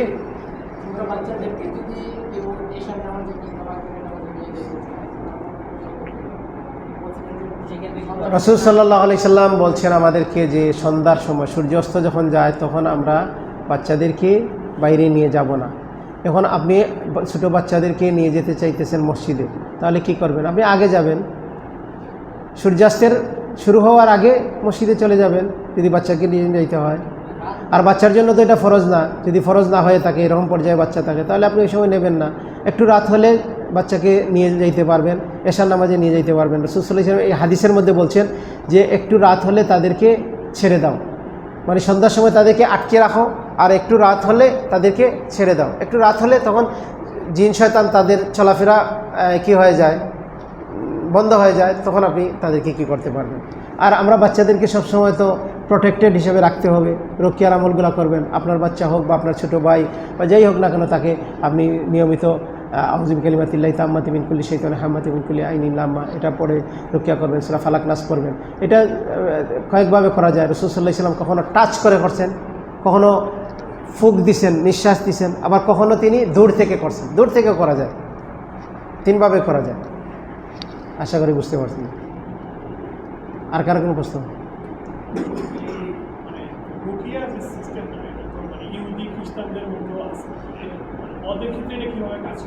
অনেক সময় দেখা যায় যে খ্রিস্টান নাকি রুকিয়া পড়লো কাজ হয়, জাযাকুমুল্লাহ খায়ের। প্রশ্ন করলেন যে অনেক সময় তো নন মুসলিমরা এটা প্র্যাকটিস করে, হিন্দুদের মধ্যে রাখি আছে, খ্রিস্টানদের মধ্যে রাখি আছে, ইহুদিদের মধ্যে রাখি আছে, ওরা রুকিয়া করে। তো এটা কিভাবে কাজ করে? তো আল্লাহ সুবহানাহু ওয়া তাআলা তিনি, আমরা আলোচনার মধ্যে বলছিলাম, আল্লাহ রহমান এবং রহিম। আল্লাহ মার্সিফুল, একটা হচ্ছে রহমান হচ্ছে জেনারেল মার্সি, আর রহিম হচ্ছে স্পেশাল মার্সি। তো রুকিয়া যে কাজ করে, রুকিয়া শিরকিয়া যে কাজ করে, এটা হাদিস দ্বারা বোঝা যায়। রাসূল সাল্লাল্লাহু আলাইহি ওয়াসাল্লাম কি বলছেন, যে সাহাবারা বলছেন আমরা আগে কি করতাম, রুকিয়া করতাম, মানুষকে উপকৃত হইতো, এখন কি আমরা এগুলো করতে পারবো? রাসূল সাল্লাল্লাহু আলাইহি ওয়াসাল্লাম বলছেন যে তোমরা আমার কাছে এগুলো পেশ করো, আমি দেখি এগুলোর মধ্যে শিরক আছে কিনা। শিরকবিহীন রুকিয়া রাসূল সাল্লাল্লাহু আলাইহি ওয়াসাল্লাম এলাও করছেন, শিরকযুক্ত রুকিয়া আগে ছিল। এজন্য এগুলা যে কাজ করে, শাহজালালের কাছে গেলে মানুষ সন্তান চায়, নির্বাচনের আগে গিয়ে লিডাররা শাহজালালের কাছে গিয়ে নির্বাচনে জিততে চায়, ক্ষমতায় যাইতে চায়। ইতিপূর্বে যারা ক্ষমতায় গেছে তারা শাহজালালের ওইখান থেকেই নির্বাচনী প্রচারণা শুরু করছে, দুই পক্ষেই শুরু করছে, এবং এক পক্ষ ক্ষমতায় গেছে।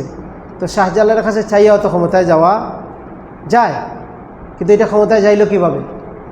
কারণ ক্ষমতা দেওয়ার মালিককে, শিফা দেওয়ার মালিককে আল্লাহ। কিন্তু এই শিফাটা যখন জেনারেল মার্সি থাকে, তাহলে যে কোনো লোকই শিফা পাইতে পারে। এই জন্য ওই ইহুদি খ্রিস্টান বা হিন্দুর কাছে গেছে, তারপরে আল্লাহ সুবহানাহু ওয়া তাআলাই তাকে শিফা দিছে, কিন্তু সে ওটার মাধ্যমে পাইছে। আর এই কথা আল্লাহ সুবহানাহু ওয়া তাআলা কোরআনুল কারীমের মধ্যেও বলে দিয়েছেন যে আল্লাহ সুবহানাহু ওয়া তাআলা সূরা নিসার 115 নম্বর আয়াতের মধ্যে গিয়ে বলছেন কি যে নুয়াল্লিহি মা তাওয়াল্লা ওয়া নুসলিহি জাহান্নাম, সে যেটা চায় তাকে সেটাকে অগ্রসর করে দেই আর তাকে পরে জাহান্নামে নিক্ষেপ করা হয়। তাহলে সে রুকিয়া শিরকিয়ার দিকে হাঁটতেছে, এর মধ্যেই সে কল্যাণ পাবে। কারণ অন্য জায়গায় আছে যে এই যেটার উপরে বিশ্বাস করবে তাকে তাটার উপরে ছেড়ে দেওয়া হবে। হাদিসে আছে না, মান আল্লাকা শাইয়ান উক্কিলা ইলাইহি, যে কোনো জিনিস লটকালো আল্লাহ সুবহানাহু ওয়া তাআলা তাকে তার উপরে ছেড়ে দেবেন। রাসূল সাল্লাল্লাহু আলাইহি ওয়াসাল্লাম এক লোকেরা হাতে দেখে বললেন যে তোমার এটা কি? বলতেছে এটা আমার দুর্বলতার জন্য। রাসূল সাল্লাল্লাহু আলাইহি ওয়াসাল্লাম তোমার এটা দুর্বলতাকে আরও বাড়াই দেবে, এটা এরকম বলছেন। আর অন্য হাদিসে কি বলছেন যে মান উক্কিলা মান আল্লাকা শাইয়ান, যে কোনো জিনিস লটকালো, কোনো জিনিসের উপর সে নির্ভর করলো, তাওয়াক্কুল করলো, উক্কিলা ইলাইহি, তাকে সেটার উপরে ছেড়ে দেওয়া হবে। তো ওই লোক ইহুদি ওই মন্ত্র পাঠক তার উপরে নির্ভর করছে, তাকে ওইটার উপরে ছেড়ে দেওয়া হচ্ছে। সে ওই জায়গায় গেলে সুস্থ হবে, সে কিন্তু এই মুসলিম রাখির কাছে আসলে সুস্থ হবে না। আমাদের দেশে অনেক মুসলমানরা আছে, তারা হিন্দুদের কাছে গিয়ে চিকিৎসা নেয়, জিন ছাড়া এগুলা করে, ওইখানে গেলে ফায়দা পায়। কেন পায়?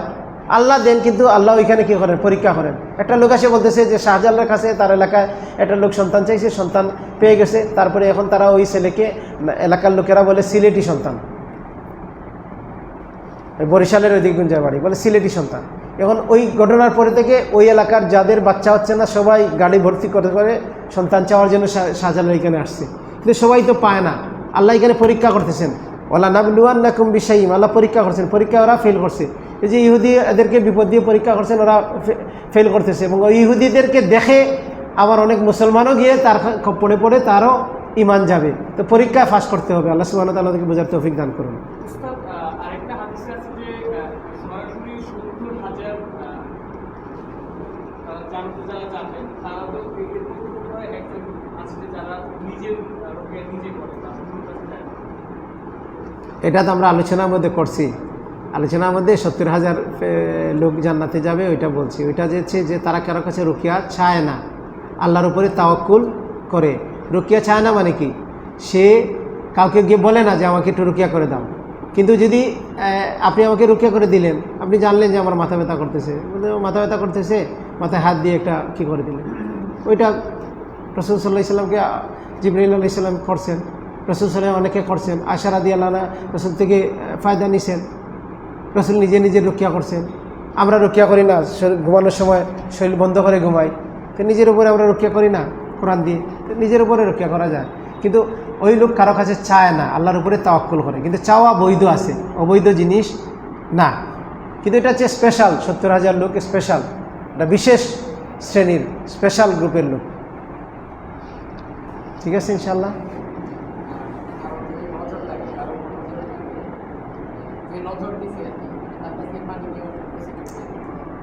তার গোসল, সে মনে হয় গোসল করতেছে, গোসলের দেওয়া পানি, যেমন আমরা এখন শাওয়ারে গোসল করি, তো সে শাওয়ারে গোসল করতেছে। শাওয়ারে গোসল করতে গিয়ে সে যদি আপনি শাওয়ারে গোসল করতেছেন, বালতিতে, খালি বালতিতে যদি একটা পা রাখেন, শাওয়ারের সময় পা রাখেন, তাহলে কিছু পানি এসে জমবে না? ওই পানিটা দিয়ে দেবেন, আপনার পুরো শরীর ধুয়ে পানিটা আসলো। অথবা আপনি অজু করার সময় নিচে একটা টেপের নিচে একটা বালতি দিয়ে অজু করলেন, তো অঙ্গ ধোয়া পানি থাকলো না, ওই পানিটা দিয়ে দিলেন। ওই পানিটা রোগীর পিঠে ঢেলে দেবেন, পিঠে পেছনের সাইডে ঢেলে দেবেন। মাথায় ডাললে তো মুখটুকে আসবে না, তো মাথায় না ঢেলে পিছন দিকে পুরো শরীর বয়ে গেল, শেষ কাজ হয়ে যাবে ইনশাআল্লাহ।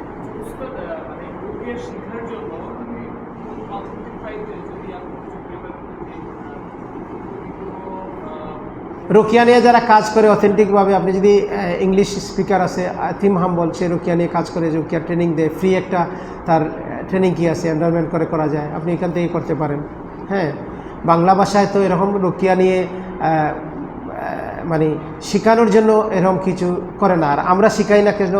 শিখাইতে গেলে ওইটা একটা ইজাজতের ব্যাপার আছে, আর রেফারেন্স ইউজ করবে, গিয়ে দেখা যাবে আমাদের সাথে কাজ করছে, আমাদের একসাথে কাজ করছে, আমরা শিখাইছি তাদেরকে, শেখানোর পরে সে গিয়ে এখন দেখা যাচ্ছে বন্ডামি, প্রতারণা এগুলো করতেছে, মানুষকে মিসইউজ করতেছে। তো এখানে রেসপন্সিবিলিটি চলে আসে না। তো এই জন্য এটা খুব সেন্সিটিভ এরিয়া। এই জন্য আমরা চিন্তা করতেছি কীভাবে করা যায়, তাজকিয়া নিয়ে কীভাবে অথেন্টিক পরীক্ষা নিয়ে কাউকে এরকম কিছু গ্রুপ অফ পিপল তো তৈরি করতে হবে। হ্যাঁ, তো তো আপনি রুকিয়ার উপরে আমরা বই বললাম, শেখ আব্দুল ওয়াহিদ বালির বই আছে, হ্যাঁ, 2টা বই আছে, ওগুলা দেখবেন। তারপরে রুকিয়া আরেকটা বই আছে, তারপরে সাইফুদ্দিন বেলাল হাফিজাউল্লাহ ওনার বই আছে, হ্যাঁ। তারপরে ইংরেজি বই আছে আমাদের শেখ বিলাল ফিলিপসের বই আছে, ওনার একটা থিসিস আছে জিনের উপরে, ওনার পিএইচডির থিসিসটা হচ্ছে এটার উপরে, হ্যাঁ। তো এগুলা কী করবেন, ওগুলা থেকে আপনি উপকৃত হবেন। আলহামদুলিল্লাহ এখন অনেকেই অথেন্টিক এগুলা নিয়ে কাজ করতেছে।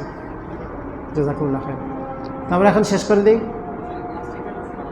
আমাদের প্রয়োজনীয়তা কতটুকু রাখি, মানে কতটুকু প্রয়োজন আমাদের? রাখি, আপনি রাখি কেন হবেন? রাখি হবেন মানুষকে, রাখি হচ্ছে একটা দাওয়াতের অংশ। মানুষকে রুকিয়া শিরকিয়া থেকে সরাইয়া এনে রুকিয়া শরিয়ার সাথে সম্পৃক্ত করা, এটা তাওহীদের দাওয়াত, এটা সুন্নার দাওয়াত, এটা ইমানিয়াতের দাওয়াত, এটা শিরকের বিরুদ্ধে দাওয়াত। এই যে দায়ী হিসাবে আমাদেরকে রুকিয়ার সাথে সম্পৃক্ত হওয়া জরুরি, একান্ত জরুরি। যেখানে রুকিয়া শিরকিয়ার ছয়সলাপ চলতেছে, মানুষ বাঁচতে চায়, মানুষ ইমান নিয়ে বাঁচতে চায়, অনেকেই আছে যে সে সহি আমল করে কিন্তু রুকিয়া শিরকিয়ার সাথে জড়িত। আমাদের দেশের সহি আমলকারী যেরকম সেকুলারিজম, ন্যাশনালিজম, কমিউনিজমের সাথে জড়িত, এইভাবে আছে রুকিয়ার সহি আমল করে, রাফে এদান করে, নামাজ পড়ে, সে আল্লাহ কোথায় বললে সহি জবাব দেয়, রসুল সম্পর্কে সহি আকিদা রাখে, কিন্তু সে রুকিয়ার প্রবলেমে পড়ে, রুকিয়া শিরকিয়ার সাথে জড়িত হয়ে যাচ্ছে। এই জন্য মানুষদেরকে অবশ্যই আমাদের রুকিয়া নিয়ে কাজ করা দরকার, রুকিয়ার এই নলেজগুলো সর্বত্র ছড়িয়ে দেওয়া দরকার। আমরা চেষ্টা করতেছি আমাদের যতটুকু অ্যাবিলিটি আছে সেই অনুযায়ী, এবং আমরা চাই যে সারা দেশে এটা নিয়ে কাজ করতে। কেউ যদি আমাদেরকে আহ্বান করে, আমাদেরকে সুযোগ দেয়, আমরা তাদের প্ল্যাটফর্ম ইউজ করে আমরা এটা নিয়ে কাজ করতে চাই। এবং আমরা চাই যে দেশে অনেক লোক দরকার যারা এটা নিয়ে কাজ করবে, ইয়াংরা, জেনারেল শিক্ষিতরা এগিয়ে আসতে পারে, মাদ্রাসা শিক্ষিতরা এগিয়ে আসতে পারে। এবং আমরা ইতিমধ্যেই কয়েকটা মাদ্রাসাতে, 5 রুকি মাদ্রাসাতে গিয়ে আমরা নিজ উদ্যোগে গিয়ে আমরা তাদেরকে এগুলা রুকিয়া হিজামা নিয়ে ক্লাস করার চেষ্টা করছি। ইতিমধ্যে আরও কিছু মাদ্রাসাতে আমরা কথা বলতেছি, যে জামিয়া সালাফিয়া সহ আরও কিছু মাদ্রাসাতে কথা বলতেছি, যে যারা এখানে যারা বড় স্টুডেন্ট যারা আছে, সানাবিয়া কুল্লিয়াতে যারা পড়ে, তাদেরকে আমরা এই বিষয়ে একটু নলেজ দেবো। তা কী করতে হবে, কারণ আমাদের দেশে কোনো সিলেবাস বা কারিকুলামে এই কি নাই, এই সাবজেক্টটা নাই। অথচ এই সাবজেক্টটা মানুষ মাদ্রাসা থেকে বের হলেই আসে জিজ্ঞেস করতেছে যে এই সমস্যা, এই সমস্যা। তখন অনেকেই হিমশিম খেয়ে যাচ্ছে, আবার অনেকেই বাজারের বই এনে গিয়ে বিভ্রান্ত হয়ে যাচ্ছে। এই জন্য এটা নিয়ে কাজ করা খুবই জরুরি। অনেক সময় যে আমাদের একটা থাকে যে আলেম যারা তারা সুরবাদ করতে পারে, তাদের থেকে আমরা ইসলামিয়া বা আদার্স বিজনেস বা ক্লাস করে আমরা খুবই গাইড করি বা আমরা আসলে গাইডে আলেম যারা আমরা তো আসলে কিছুই সেগুলো করতে পারি না। সেই ক্ষেত্রে আমাদের ওই ইসলামের উপরে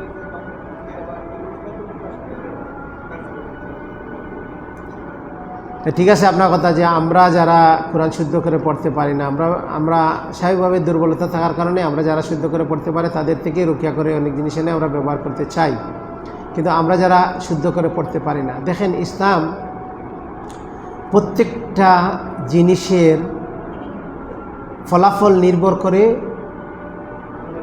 কিসের উপরে? নিয়তের উপরে না আমলের উপরে? নিয়তের উপরে। তখন আপনি যখন আমার কাছে আসলেন, আমার নিয়ত হচ্ছে প্রফেশনাল, আমি পয়সার জন্য পড়তেছি। আর আপনি আপনার যে পড়তেছেন, এটা কিসের জন্য পড়তেছেন? সুস্থতার জন্য। আপনার ইমোশন আমার ইমোশন কি সমান? আপনার নিয়ত আমার নিয়ত কি সমান? সমান না। সেই জন্য আপনারটা অধিক কার্যকর হবে আমার যে চেয়ে। যদিও আপনি শুদ্ধ করে পড়তেছেন না, কষ্ট করে পড়তেছেন, আপনি তো লম্বা সূরা পড়তে পারতেছেন না, আপনি সূরা নাস ফালাক পড়ে জারফুক করতেছেন, আপনার পড়া হয়তো এত শুদ্ধ না, কিন্তু আপনি যে পড়তেছেন ওই আপনার ইন্টেনশনের কারণে, আপনার ইমোশনের কারণে আল্লাহ সুবহানাহু ওয়া তাআলা মানুষের কিদের দিকে তাকান না, মানুষের পোশাকের দিকে তাকান না, মানুষের চেহারার দিকে তাকান না। আল্লাহ কি দেখেন? মানুষের ইন্টেনশন দেখেন, নিয়ত দেখেন, হ্যাঁ, মানুষের অন্তরের অবস্থা দেখেন। তা আপনার অন্তরের অবস্থা তো ওই হুজুরের চেয়ে ভালো যে পয়সার জন্য পড়ে দিচ্ছে। আমার কাছে আসবেন, আমি 3 বার না পড়ে আমি 1 বার পড়ে দিয়ে দেব, বুঝছেন না? কিন্তু আপনি যখন পড়বেন, আপনি অজু করে পড়বেন, আপনি আল্লাহর কাছে দোয়া করে পড়বেন, আপনার যে ইন্টেনশন যেটা থাকবে ওইটা তো আমার থাকবে না। যেন নিজে করলে ওইটাই বেশি উপকৃত হয়। এবং আলহামদুলিল্লাহ আমরা 13 সাল থেকে মানুষদেরকে ওইটাই শেখাচ্ছি, ওইটাই লিখিতভাবে দিচ্ছি যে আপনি এই সূরা পড়ে আপনি নিজে রুকিয়া করে নেবেন, আর ওইটা শেষ হলে আপনি আবার নতুন করে রুকিয়া করে নেবেন। আপনি কারো কাছ থেকে রুকিয়া নেওয়ার দরকার নাই। তারপরে মানুষ যদি কখনো চায় আমাদের কাছে বা আমাদের, তখন আমরা এখান থেকে দেই। একান্ত হইতে পারে যে আমরা হয়তো এখন পর্যন্ত 100 জনকেও দেখি এরকম দেই নাই, কিন্তু হয়তো আমরা 1 লাখের উপরে রোগী দেখছি।